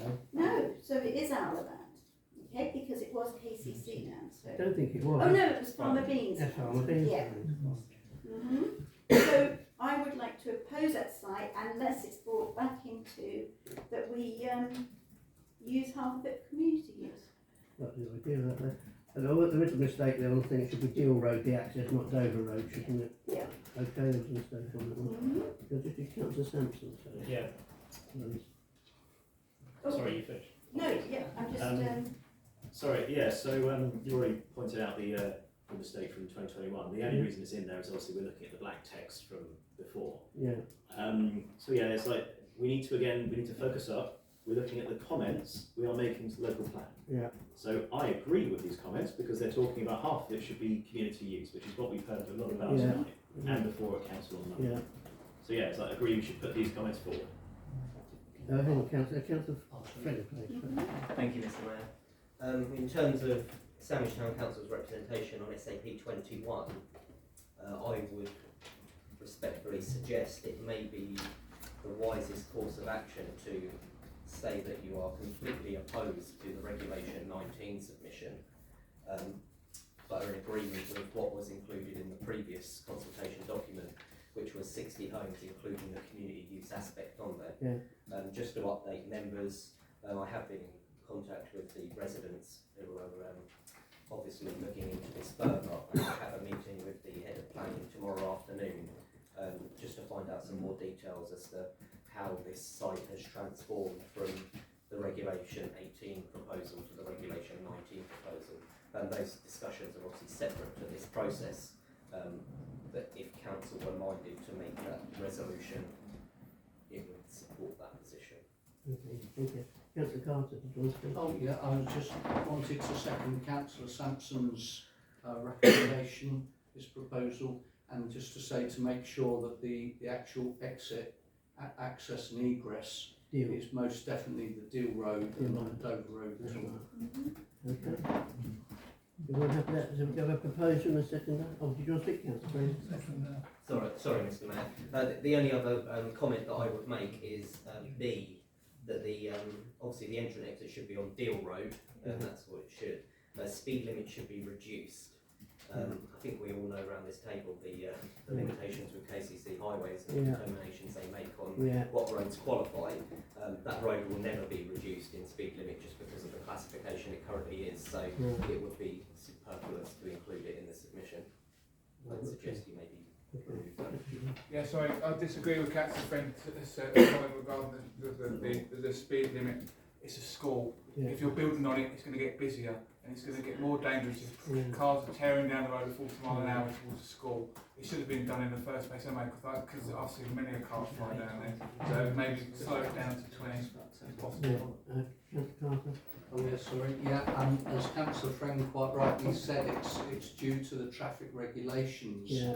I myself have tried to get a reduced speed limit there, and for those of you that are new to the council, there was a KCC councillor called Leyland Ridings, and both of us have fought to get that down to 30 miles an hour, and Leyland Ridings was KCC.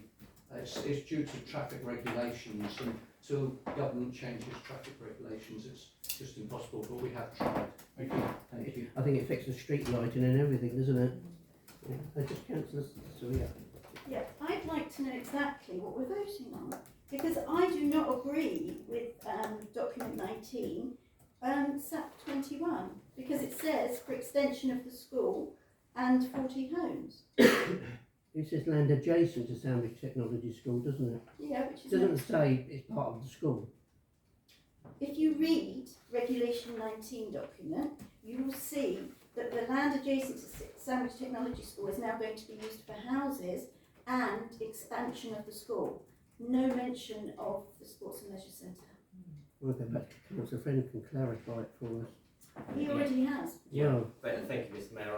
In support of what Councillor Sibrikaya is saying, I believe the will of this council, from hearing the representations made, is to move away from what Regulation 19 is proposing and back to what was included in Regulation 18, and that's what we should strongly support. I'd suggest that we delete item B about reducing the speed limit on that road, because as much as I agree with Councillor Marie and his aspirations to reduce the speed there, that they're never going to do it. But potentially what we include is the provision of a mini roundabout for the access in and out of that development there, which will naturally reduce the speed of traffic coming down that road. that's quite a good idea, that. So, to assist with proposals that have been made, again, just to clarify, we're voting on these comments. The first line reads Regulation 18 included half the site community uses, so yeah, let's do that. Set the rest of the comments and remove that bit on section B, although it would be lovely. I believe that covers everything. Can I just confirm that we are not you just jumped voting? up. I did jump up. Yeah, I thought because it the because everyone car asked us. Well, Councillor Heaven was going to be next, so anyway, carry on, there you're up. Do you want to speak, Councillor? No. I just want After to talk. you. I just want to talk about what we are voting on Regulation 19 document.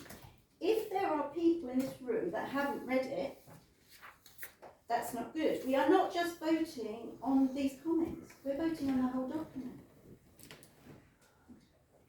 I think the document will be read sometime, Councillor Friend. Yes, sorry, Mr Mayor, I'm interjecting again, but just to clarify, I think what Councillor Sibrikaya is trying to get across to other members is that in the Regulation 19 document, the community usage has been removed, and KCC have stipulated that they require part of that site to provide school places for the future planning of education within the district, and that is what we're objecting to. We're objecting to KCC acquiring a portion of that site to increase provision for school. There's plenty of other square footage on the Sandwich Technology School site that can adequately house expansion, and it's the will of this body that we return to Regulation 18, which actually helps Dover District Council and their local plan aspirations, because it's more housing than what they're putting forward, and it enables us as a community to retain that community usage. Thank you for Councillor Heaven. translating.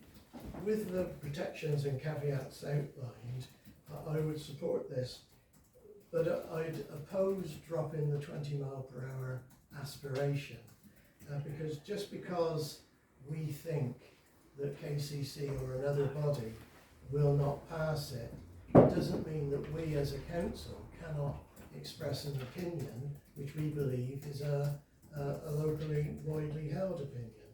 There are other proposals in here to provide temporary parking on that site so that people can drop and pick up pupils at that site into the school. And the aim of that is quite obviously to make it safer along there. Now, the 20 mile an hour provision is an aim to make it safer. And if all we can use this for is to express an opinion, even if we don't think it will be passed, it will be sufficient so that the record shows that this body reflected a concern about speed limits and the safety of children at that school. Councillor Morehouse. I'd also like to support Councillor Marie's desire for a 20 mile an hour speed limit outside the site. Okay. Councillor Friend. Yeah, thank you, Mr Mayor. I completely agree with others in this room that 20 mile an hour would be desirable, but it is absolutely not going to happen. When we talk about the local plan, the whole point of it is achievable and deliverable. 20 mile an hour limit along that road is not achievable or deliverable. Something that is a physical infrastructure that will slow traffic down there, a mini roundabout, is something that is achievable and deliverable. And we've got a much better chance of having that included than putting forward something that we know that's been tried time and time again to be unachievable. Yeah, okay. Oh, Councillor. I'd like to suggest something else that could be done to reduce speed. In Canterbury, down the Old Dover Road, outside the Silent Lantern Girls' School, I think, there are many speed bumps. And speed bumps, I think, plus a roundabout, would actually, in practice, reduce the speed of traffic. I don't think they put speed limits on 40 mile an hour roads. Yeah. Well, Yeah, speed bumps.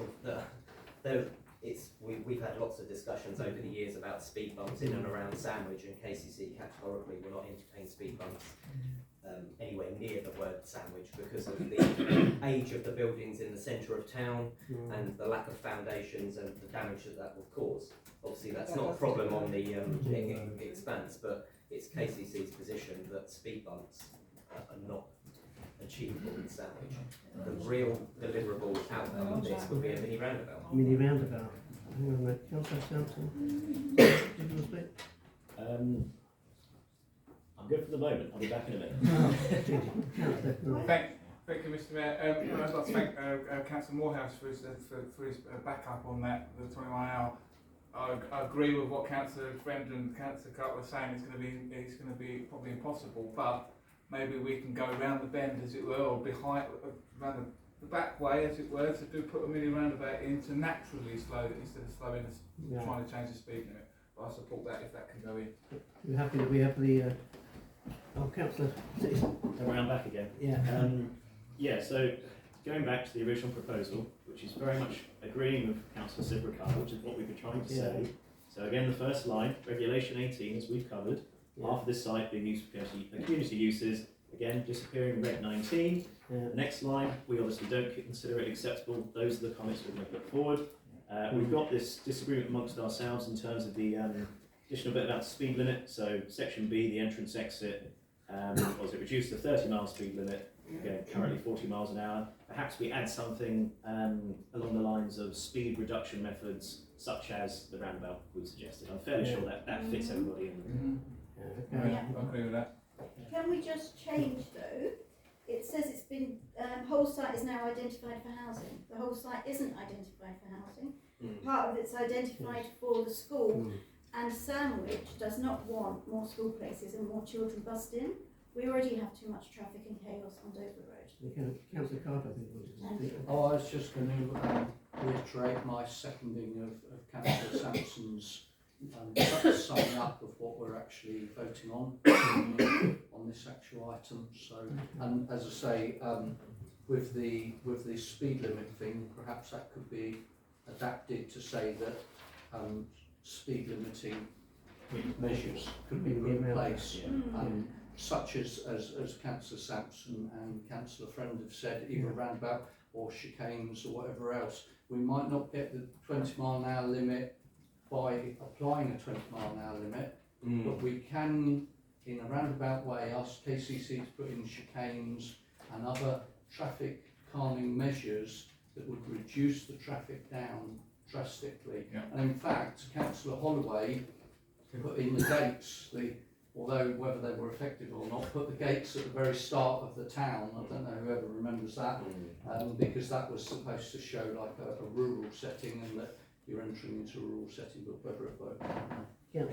Thank you, Mr. Mayor. Just to aid members in clarity of wording, maybe the first paragraph, which is in light blue, that gets deleted and replaced with Sandwich Town Council rejects the Regulation 19 proposal for this site and endorses the previous Regulation 18 submission, which increases the housing on this site but retains the community usage as this community desires. Excellent. Okay.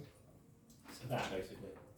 So I second that. It's not that, Is that because it's I second that, yeah, it's So you're not saying anything about the school or anything. It's useful, it's about school.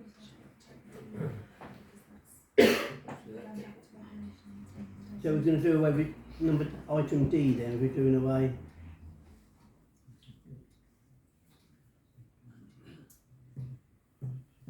If I may, Mr. Mayor.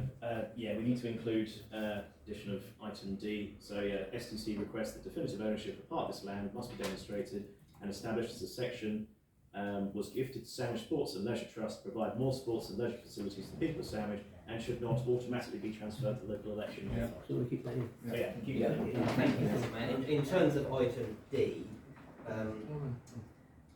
STC requests that definitive ownership of this part of the land must be demonstrated. The section was gifted to Sandwich Sports and Leisure Trust to provide more sports and leisure. It's a bit clumsy, the wording. The land has not been gifted, but STC request, I can't think of the wording that would be appropriate, but we want to reinforce the fact that it is the position of Sandwich Town Council that a portion of this land is designated for community use, and we need to establish in writing the agreement between the landowner and Sandwich Sports and Leisure Trust to the commitment of gifting that portion of the land for community use. But just defining that it is part of the agreement, not that it's already taken place.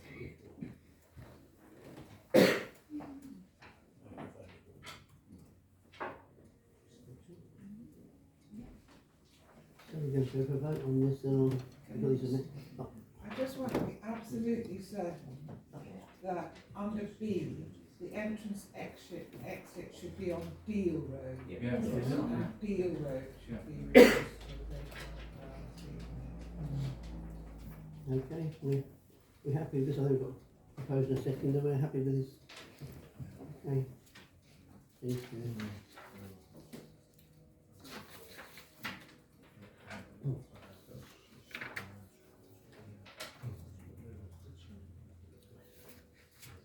Here now, Councillor Sorry, Mr. Mayor, I have to leave on this item because I live fairly close, but yeah, this should be rejected. I think we're too far away to be involved, Councillor, but anyway, come decision.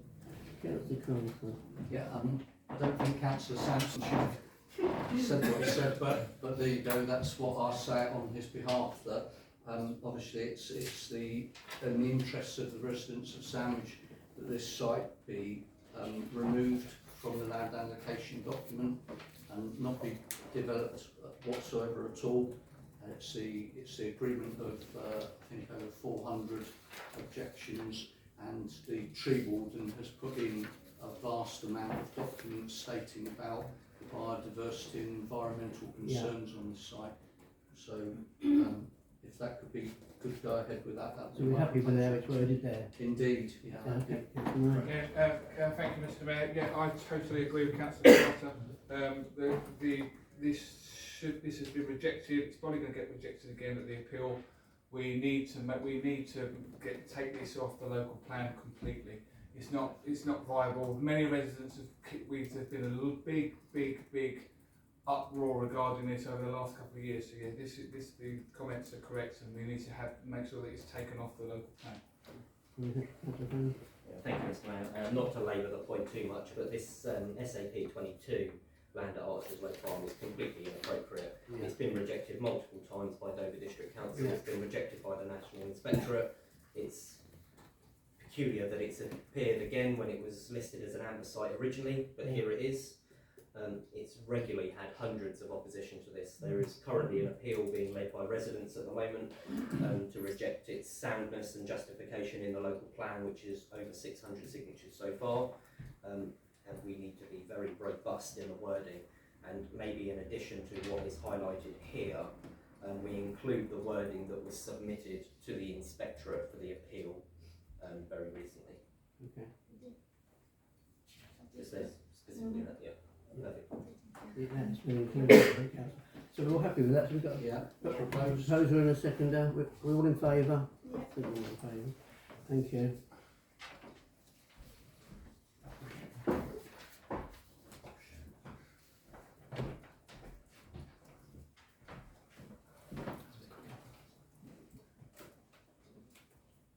Okay.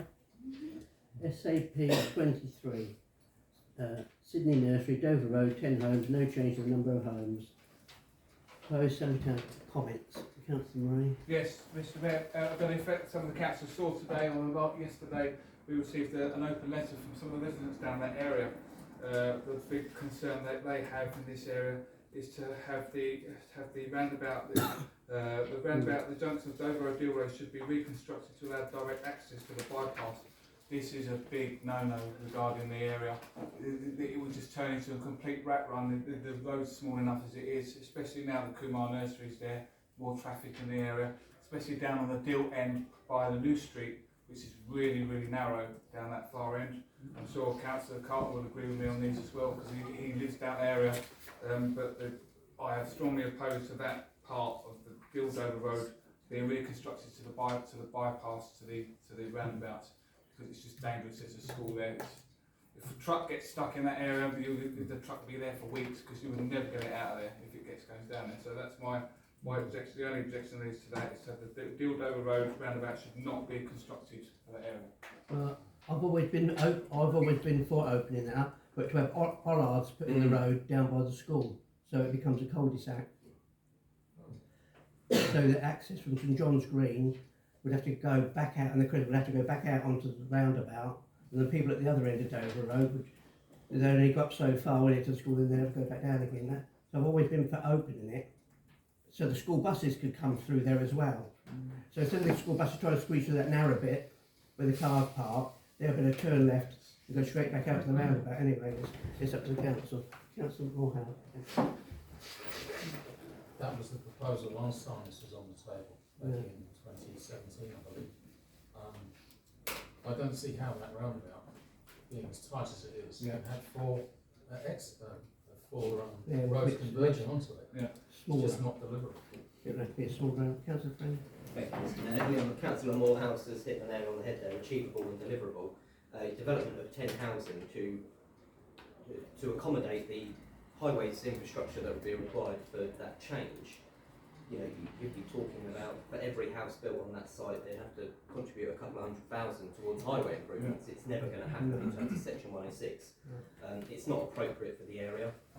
The congestion down that road is already is significant when it plays the amount of traffic that goes down there. So deletion of that section is the best way forward, I believe, anyway. Okay, Councillor Carter. I was just going to say, I met the owner of the site, and as I say, it's only 10 homes. Yeah.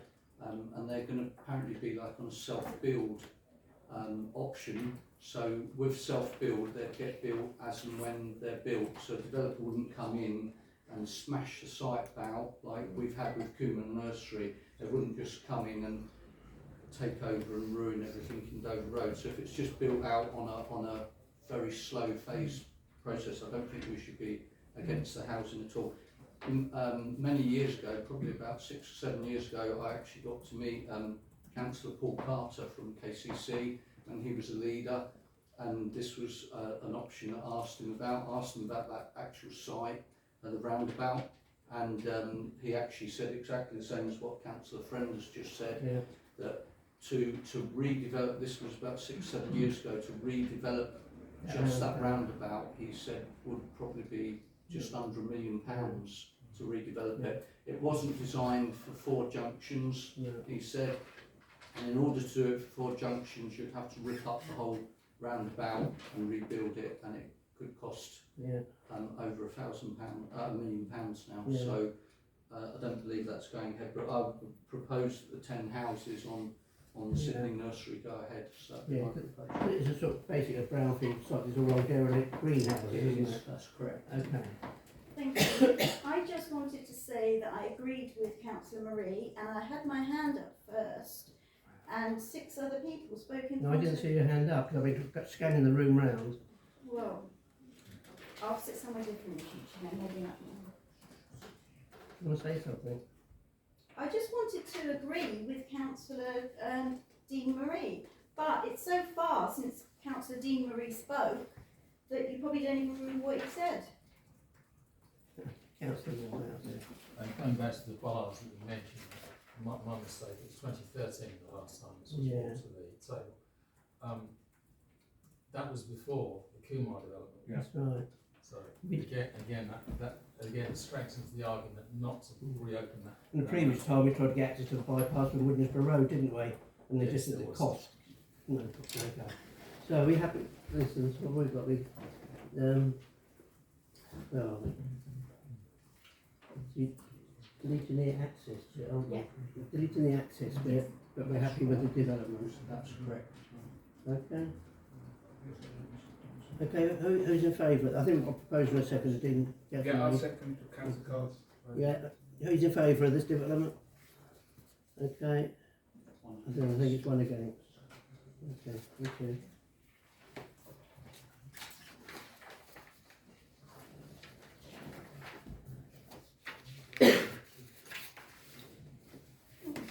Okay, Helen?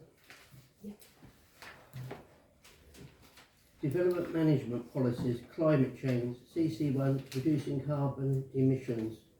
Does the council wish to add any comments? Councillor Flynn?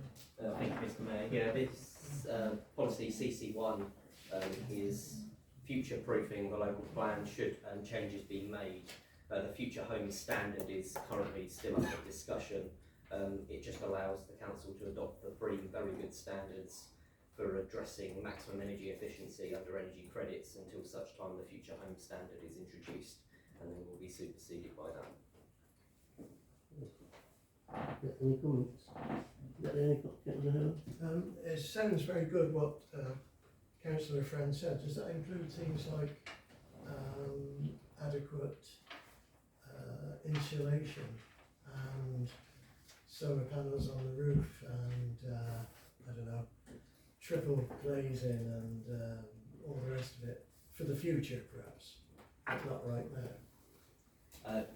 Yeah, thank you, Mr. Mayor. So the standards between the two are very similar.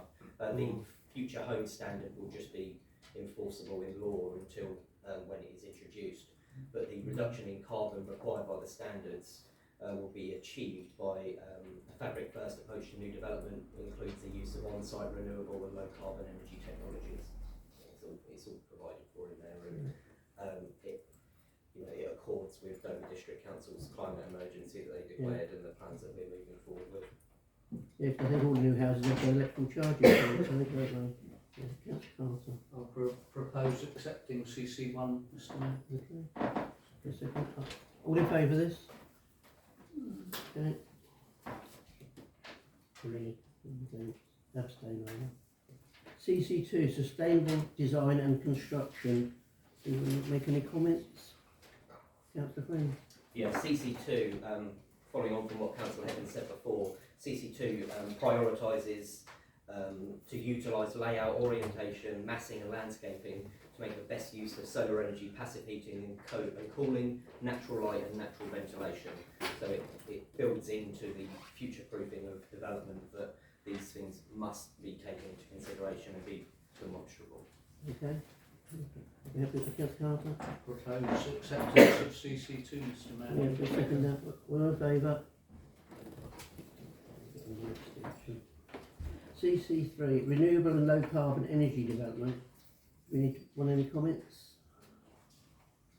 Councillor Carter? Propose acceptance of CC3. Okay, second. All in favour? Yes, I think we've got one abstention. Oh, okay. CC4, water efficiency.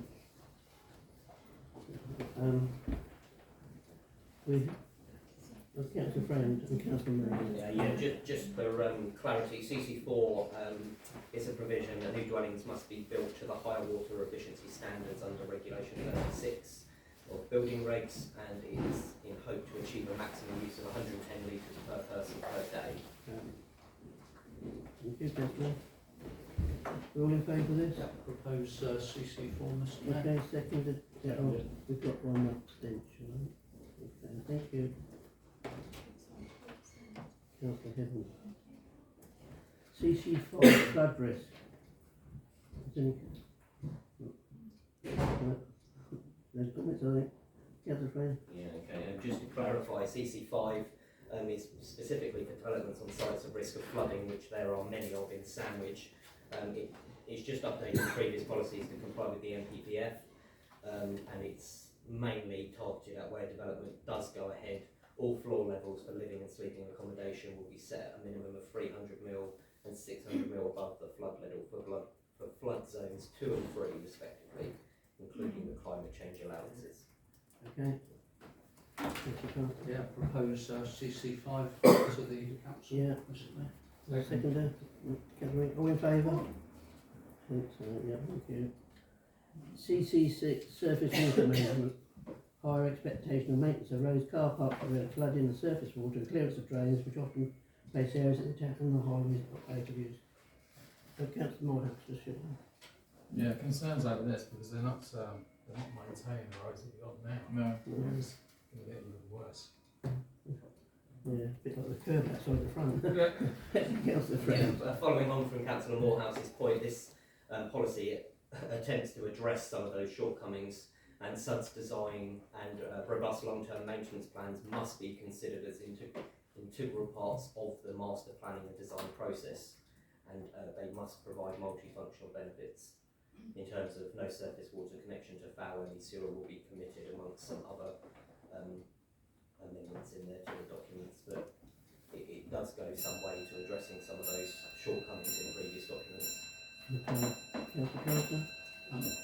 Yeah, I'd just like to say, I'd like to propose CC6 being adopted with the comments that are there, Yeah. and that although it may not address the legacy of problems with drainage and highways problems in the town, this is looking forward to 2040. So in the future we need to make sure that the drainage and surface water is adequate for that. So although we may not be able to address Councillor Morehouse's existing problems, CC6 will address future issues to do with surface water. So I'm proposing that to the council. Yeah, you happy with that, Councillor Morehouse? Well, the existing comment I would add is I'm expected to keep my car roadworthy. The roads are not kept car worthy. Yeah. Okay. You've got a seconder for that, we accept it. All in favour? Okay, thank you. CC7, coastal change management areas. Does council wish to add any comments? Councillor Friend?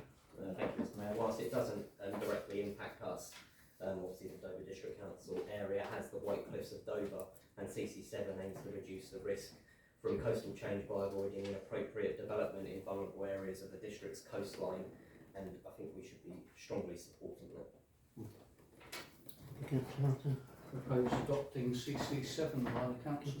Councillor Graham seconded it. All in favour? Mr Clark, can I just clarify, are we including strongly in support of this policy? Yeah, we strongly in support of this policy, I think. Yeah. Indeed. Yeah. Thank you.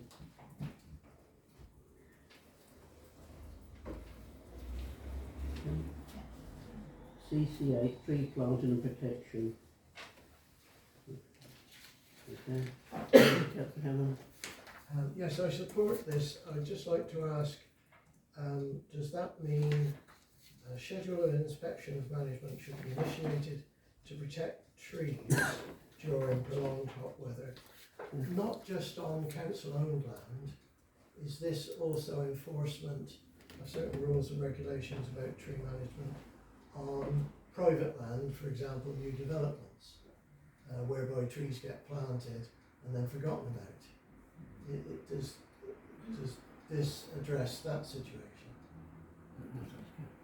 Councillor Freeman? It's a bit difficult with private land, isn't it? Dealing with private land is going to be difficult, but there already is the enforcement provision at Dover District Council, so if anyone notices any sites like that, it is worth reporting to the tree officer. She's very, very good.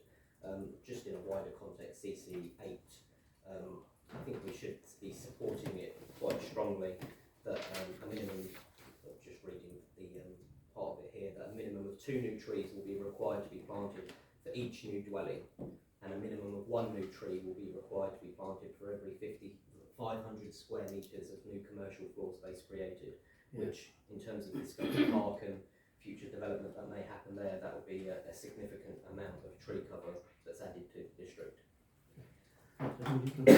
Councillor Anderson? Yes, I was just going to add that if getting planning permission to develop a site is contingent on this tree provision, then it seems absolutely essential that there should also be a programme of management of those trees, because otherwise there's no point in promising to plant trees which then dying because they're not being properly looked after.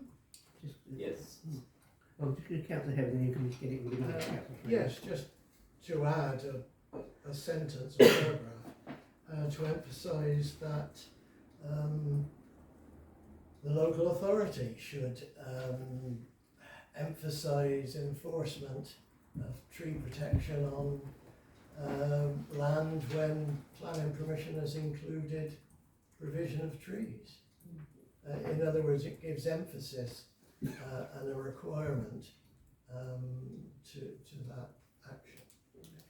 Yeah, thank you, Mr. Mayor. Yeah, I slightly misinterpreted what Councillor Evans said first. So just to clarify that, in terms of all applications now, a detailed landscaping scheme and landscape management plan must be submitted for all major development schemes, including but limited to the details of the trees and shrubs to be planted and the proposals for how the landscaping scheme will be managed and maintained over the lifetime of the development with enforcement.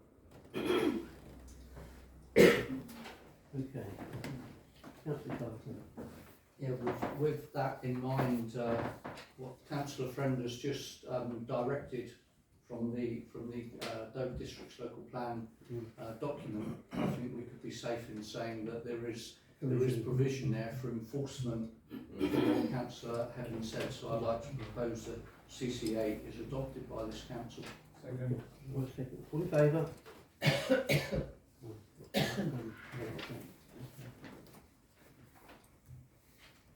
Okay. PM placemaking. Does the council wish to make any comments? Mr. Mayor, and maybe Councillor Friend can correct me on this, but I'm going to presume that if there's no comments on this one, and we have discussed the next two in quite a bit of detail, and please do correct me if I'm wrong, if we take these on block as are, unless there's any other comments for any. Councillor Carter? I'd like to second that proposal, Mr. Mayor. Thank you, Mr. Mayor. The only comment I'd make is the placemaking policy documents are a welcome addition to the local plan and sets out some very important design requirements for developments moving forward, and it should be very, very heavily supported. Okay. So we've got proposal second, and all in favour of this, do them all in block? Okay. So 1 abstention. Okay, thank you. Retail in town centres. R1, primary shopping areas. So, are you happy with Councillor Murray? Yeah, thank you, Mr. Mayor. This is exactly the same as what we had previous earlier on. I fully support what Councillor Wells has said here. These comments should be amended in the policy if the council agrees. Purely the basis to keep businesses in the town.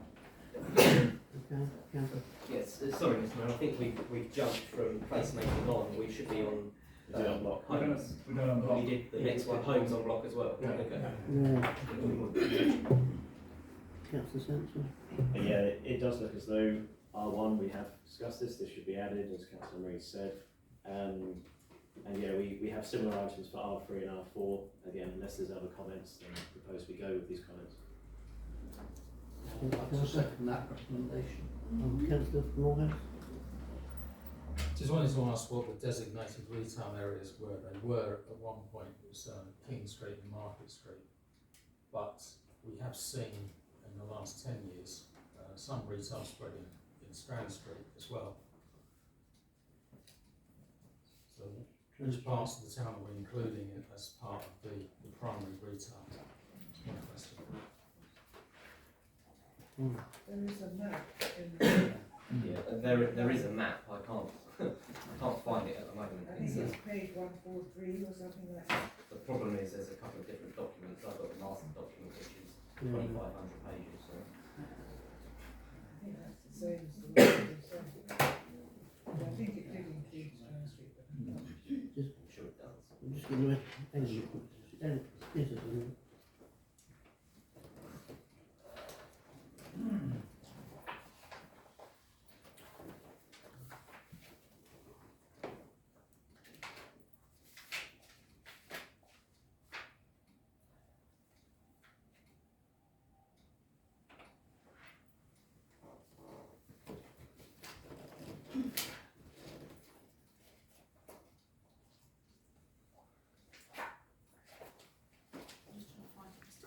Right. Mayor, Yeah. in support of what Councillor Morehouse has said, if the original ones are still in there, which is I believe King Street and Market Street, what he said, if there is more and they are not added, maybe we can add those streets into it.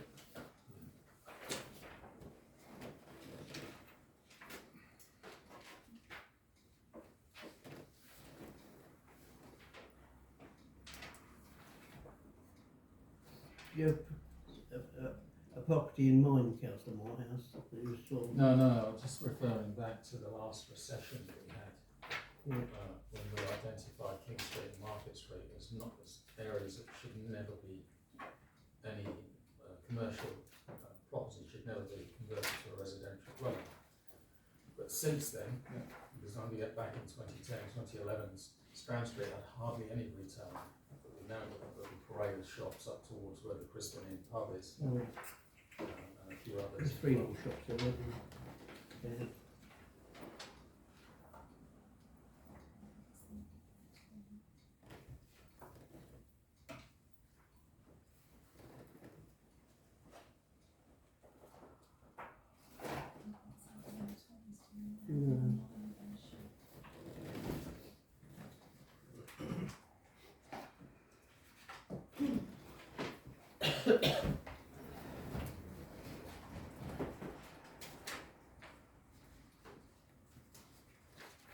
Apparently the corner of the town's a private shopping area, isn't it? So I was going to make a suggestion to support Councillor Morehouse again, is the fact that we agreed this on proviso, and find out, and then give the Chief Executive time to find the streets or the roads, and if we would like to, the council agrees to it, expand that area, because we've got was a police station, now a cafe on the Guildhall Square. We've got now all the trader shops down Strand Street as well. Yeah, so you've got loads of different shops all bursting out in the town, not just for 2 specific streets now. So the council, are they happy with that we adopt this, and the town clerk CEO will amend it? As Councillor Maurice just suggested. Yeah. All right. Yeah, we want to widen the area, don't you? Rather than just Market Street, King Street, Strand Street, Delft Street. Delft Street, Okay, Galliard Street. Yes. Okay. So you're happy with this amendment? And we're doing the one block, are we? Or you just we're doing that on block. So the rest of the comments, I don't know if anyone else wants to say anything. Okay. Yeah, propose we accept that on block, Mr. Mayor. Okay, all in favour of that? Lovely, thank you. Sorry, I've just found it. Oh, yeah. What he said then.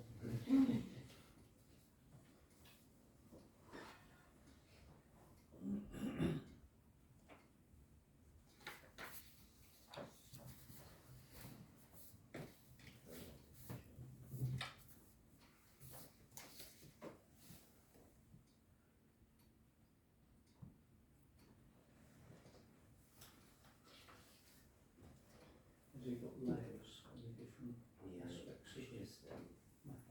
Yes, so it has been extended to the complete end of King Street to now include the old pharmacy and the Chinese at the end there, and it extends to part of the butchery and part of Potter Street. So we would be asking for the SP10 Sandwich Town Centre boundary to be extended along the butchery and Potter Street, and to include Strand Street. Strand Street, Harley Street is. And also cattle market. Cattle market is on there. And Delft Street. Delft Street. So just add in Strand Street and Strand Street. Butchery, Extension of Potter Street. Extending it to the end of the butchery and Potter Street, and including Strand Street. And that portion of Harley Street as well. Yeah, that bit's on there.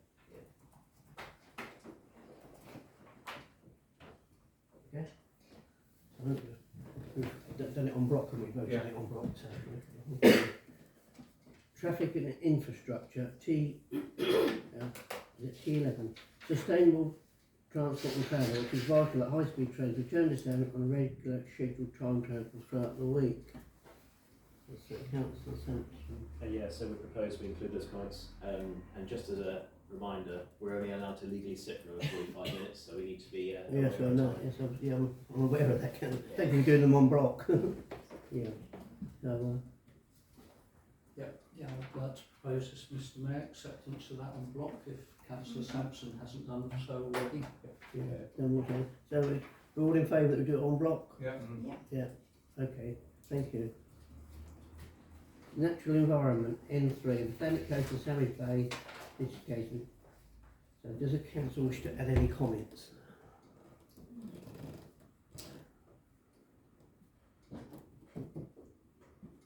No? Roy, against I'd Carla? like to propose that M3 is adopted by the council, Mr Mayor. Is there a No further seconder? comments? Yeah. All in favour? Oh, did you want to speak, Councillor Moyles? Yeah, I wanted to raise a point on traffic and infrastructure. All voted on that. We've just done that one, haven't we? We just voted on that on block, didn't we? Yeah. I wanted to raise a point on that one. You can always make a private consultation on the document when they're still open. Can we jump back a little bit? Yeah, jump back to your Councillor Moyles. Yes, concerning the parking provision, I've long been in favour of having a 30-minute free zone in Market Street. Yeah. We use the things like the post office, the chemist, etc. And also the parking fees are a concern of mine as well. One can go to the Ashford Design outlet and park for 4 hours for £2, and park for another 4 hours for £2. So £4 for the whole day. Go to Blue Water Park all day for free. Go to Canterbury Park and Ride, pay around £4.50 I think it is for all day parking. Yet here, it's £9.60 to park all day. And I think that discourages people from coming in. And because we haven't got the same retail floor space as Deal and Dover, I think it is entirely remiss of Dover District Council to think that the same tariff for parking should apply here as to the larger towns in the district. Yeah, Councillor Moyles. Just for Councillor, I totally agree with Councillor Moyles. I've been pushing for the last 5-6 years to have a small business Saturday once a month, where Saturday car parking in the town is completely free, so people can come and see the unique businesses and stuff. That's one of my big things. I will keep pushing for it. DDC have kind of taken a back step on me pushing, but I will keep pushing for it. But I totally agree with what Councillor Moyles says. You can go and park in Canterbury city centre in Watling Street car park, and it'll cost you nearly £17 for the day. It's absolutely disgraceful. So I do support what Councillor Moyles is saying. Councillor Brennan. Yeah, it's slightly not for the local plan in terms of parking, and it's always a contentious issue. I'm sure I can hear Councillor Carter chuckling because he's obviously had the same representations I have. But yeah, it's very difficult, and you know, even when we have free parking on Saturdays just to support small businesses, you know, I've got at least 15 emails in my inbox from residents complaining that we've got free parking in the town, because all that happens is local businesses, owners and workers fill up the car park and they've got nowhere to park when they come in. I do accept that there is a need. There was a joint partnership with the Deal Chamber of Trade and the Dover Town team as to working on a project to facilitate a free after free parking provision within Dover District Council car park. And those discussions are still ongoing, but it is separate to the local plan submission. And when it talks about parking, I believe Councillor Morehouse is speaking on TI3 parking provision on new development.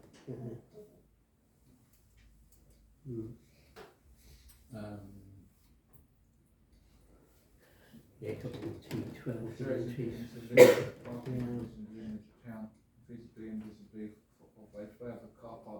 Do need a new car park, really, don't we? Well, we had long-term car no park. effect. Sorry, Mr Mayor, no offence. We did have a car park, but it's been cut considerably short because the doctor's surgery's expanded. Yeah. So that was one of the big questions about that, but there we go. But I'm all for having a new car park if we can fit it in the town. Not in the town. Yeah, there is that section there, isn't there, considering community limited parking provision. What section is that, sorry? The bottom paragraph of that. TI2 bottom Yeah.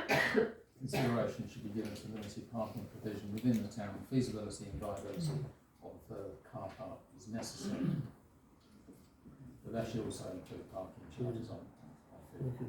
Because I think the town team said that car park on the side of the river, but then it's all private land and nothing to do it, and Yeah, I was just going to add, Mr Mayor, so we need to move on quite quickly here, but I was just going to reply to Councillor Morehouse and Councillor Marie. I think Councillor Friend said the same thing, but when you're on Dover District Council, it's instilled in you that the actual parking fees are what are reducing your precept.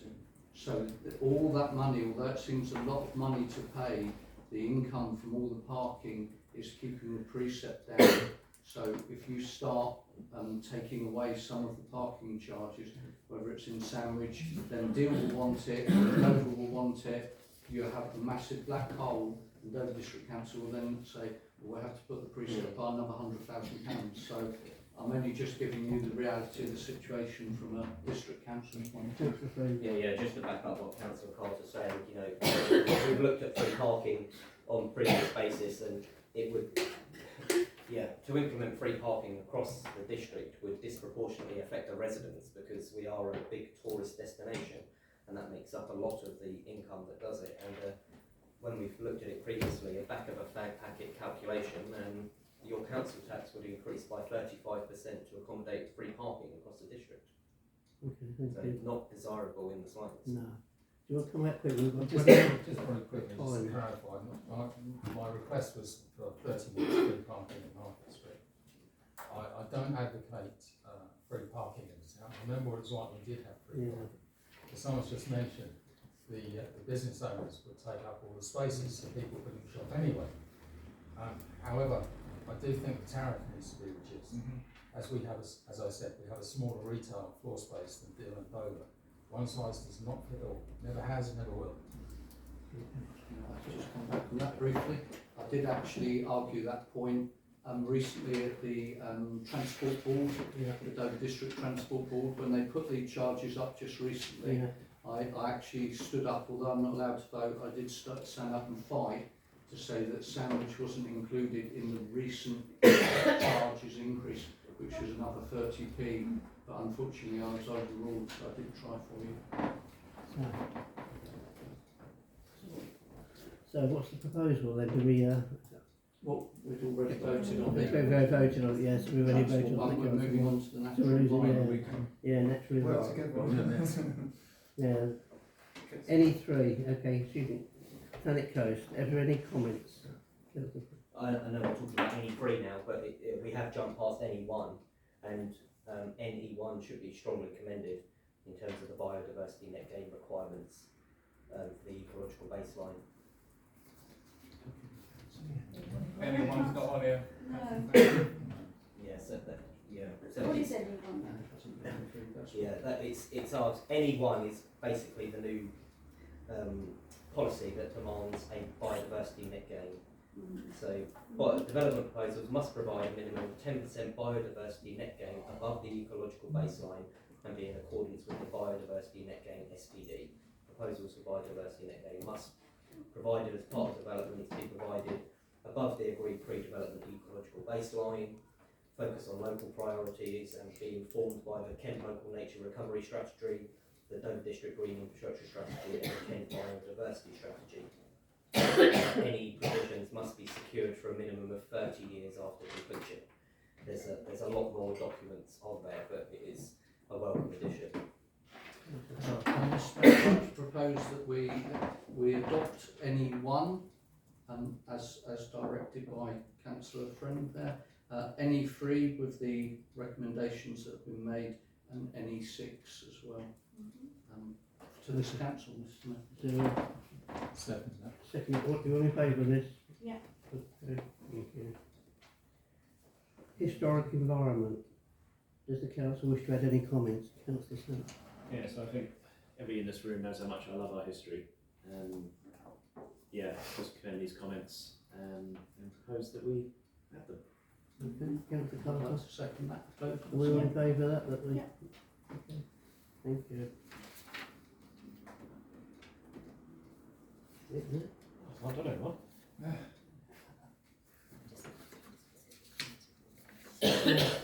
We've got attachment 2, Councillor Superguy, local plan. okay.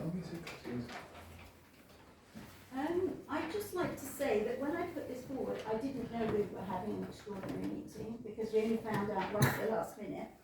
And also, really, I don't have much faith in consultations. I really don't. I've filled in so many consultations and the same things have happened as was in the beginning. But I think we should single out this one because, well, there's lots of reasons, but I think Mr. Hopper said all of them. Okay, I had a big long list and he's put all of them in. But the thing is, I remember in May or June 2019 that I think we made the wrong decision. And I think we let Sandwich Sports and Leisure trustees and the community down. I'm included in this. We really did let them down, and I don't believe the sports centre should have gone to the school. We should have given them money from the Tilbridge Fund or loaned them money from the Tilbridge Fund to fix the floor. And then there would be no reason for the takeover. Yeah, thank you, Mr. Mayor. I sympathise with what Councillor Sibrakai is saying, but I think that the outcome was inevitable considering the stance that the school took in terms of taking back that facility from the town. There's not much more we could have done. It is a great loss to the town. And we should do what we can to support their ambitions to go with the new facility. In terms of the parts to the motion, part 1, I think... Can you be quiet for a minute? I didn't even finish speaking and you asked him to speak. You sat down, didn't you? No, I haven't stood up yet. Well, Okay, there we all go, I that's happened when you wanted don't to stand up, say Councillor. was... Sorry, Councillor Can you Friend, stand that's up not then, your fault. Councillor, please? Okay, all I wanted to say was that whatever anyone says, and I include myself in this, we made the wrong decision. We allowed an academy to take something that people had, people had put money into.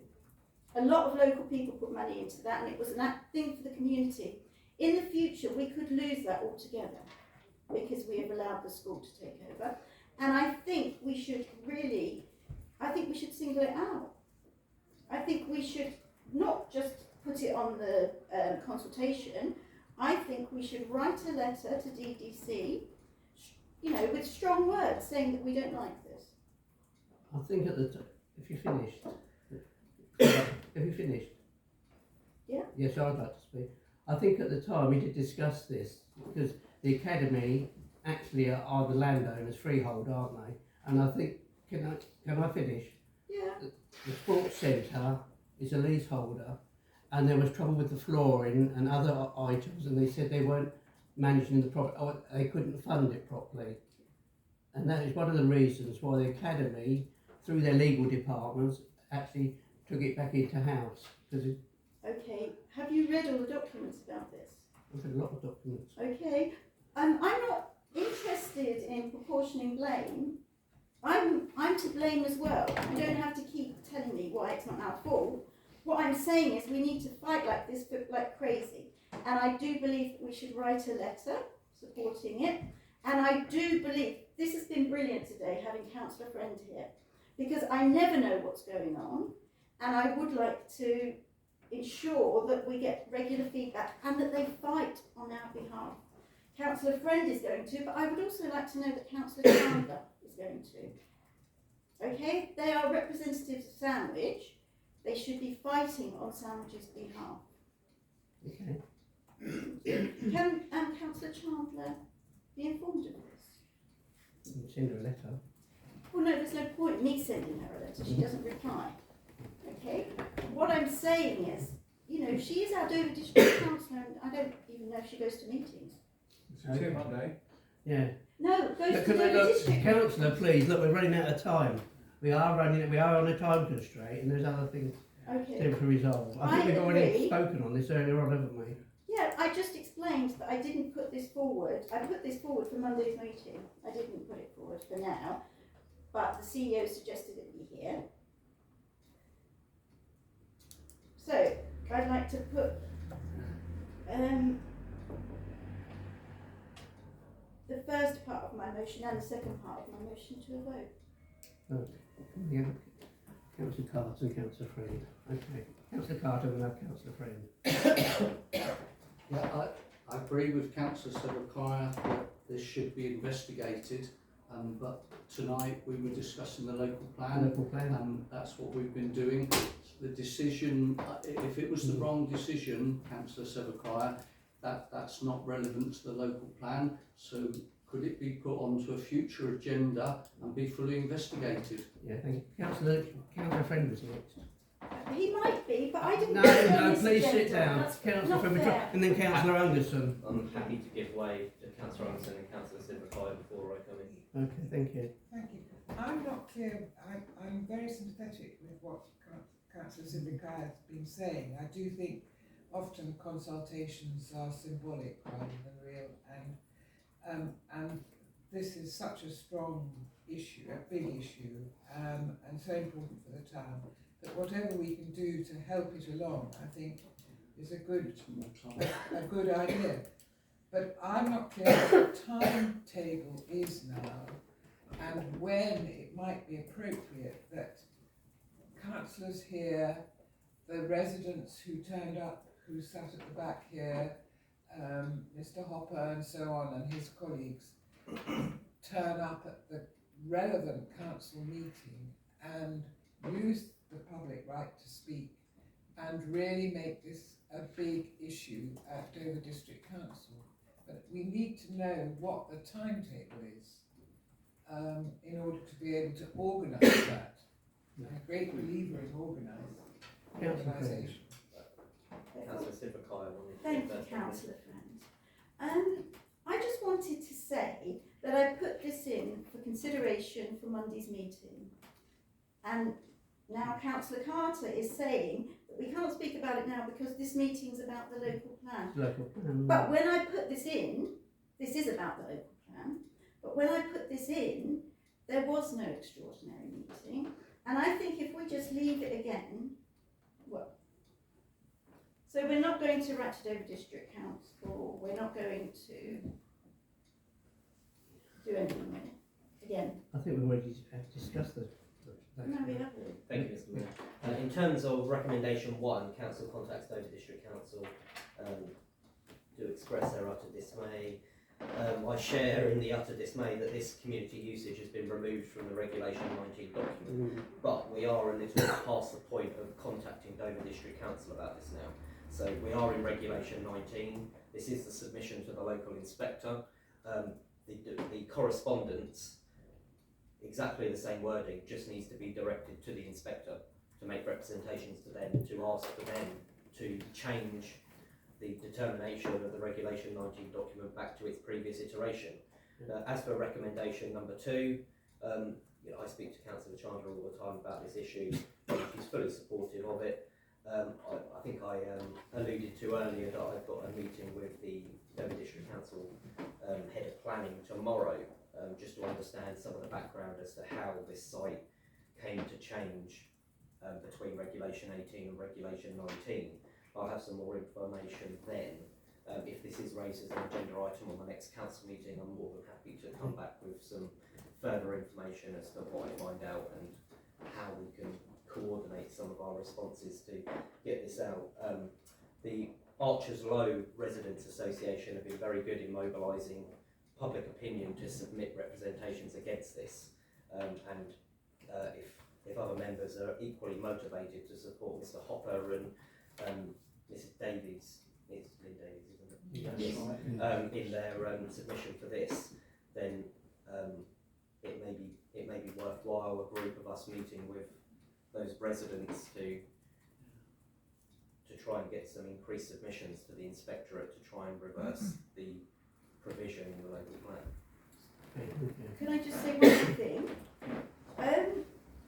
So we're going to, we could write to the inspector about this, but we're going to give DDC all these comments from this. Why are we giving them to DDC? Why don't we give them all to the inspector?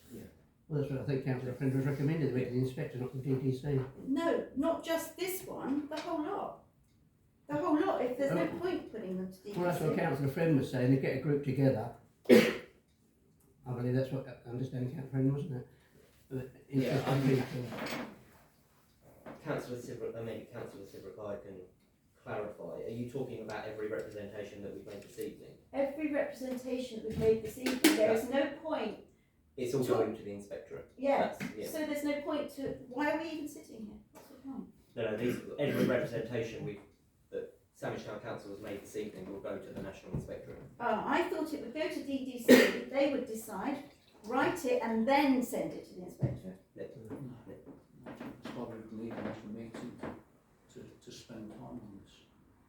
So you're sure these comments Look, don't go to DDC? Look, we've got to finish I don't this know. meeting. Okay. Okay. Councillor Anderson, did you want to say anything? Well, I was a bit puzzled because I had assumed that there would now be a DDC meeting which would look at all these comments coming in from all the towns and villages all around, They will. and would go through them again, and then it would go to the inspectorate. But you're saying there will be no further meeting at DDC. There is another meeting at DDC. Councillor Cibriai, could you please not, can we, Councillor Headley? We seem to be all in agreement, more or less, with what Councillor Cibriai is saying. So let's vote in favour and maybe pass the comments to the inspectorate and DDC so we get them in stereo. With a show of green cards. Councillor Can I just say my Marie. last... No, Councillor Marie.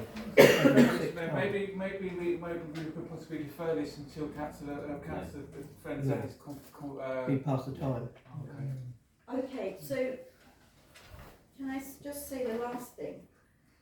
You are saying this consultation by DDC is going straight to the government inspectorate. DDC aren't going to collect them in. That seems very strange. The consultation, so that when we had the Regulation 18 document, the representations made at the Regulation 18 document formed the Regulation 19 document, which has been submitted as the District Council proposed plan and is now out for consultation with local public bodies and residents, but the consultation replies need to go to the inspectorate and they just need to be anchored around the achievability and deliverability of the plan, whether it's sound and whether sites are justified and policies are justified and sound. But the responses will be going to the inspectorate. Councillor Heaven. Jolly good, that's quite clear now. Can we vote in favour of this proposal? Did you want to? Literally just one last thing. Just again for my own sanity, just to make sure we are doing what the trust want. They are happy with us doing this, are they? Just want to check that they are. Yeah, they spoke to us a couple of Of course times. they're happy. Yeah. Are we absolutely sure about that? Just want to Well, say we that's have. what they said at the beginning of the meeting, and I've been speaking with them because I replied to their email. They were here Monday, weren't they? So, We are yeah. absolutely 100% sure they are happy with us doing Yeah, this. they were the trust Okay. Yeah. In that case, yeah. Just want to make sure we're definitely doing the right Okay. thing.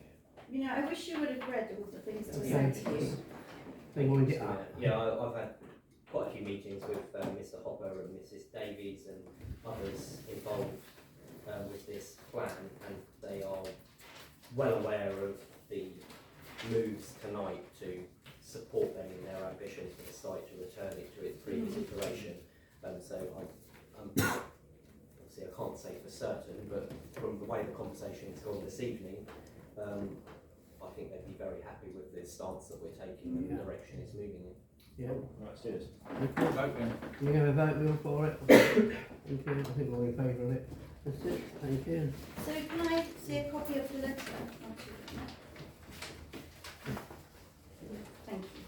Thanks. Okay. Thank you. Huh? Before it's sent?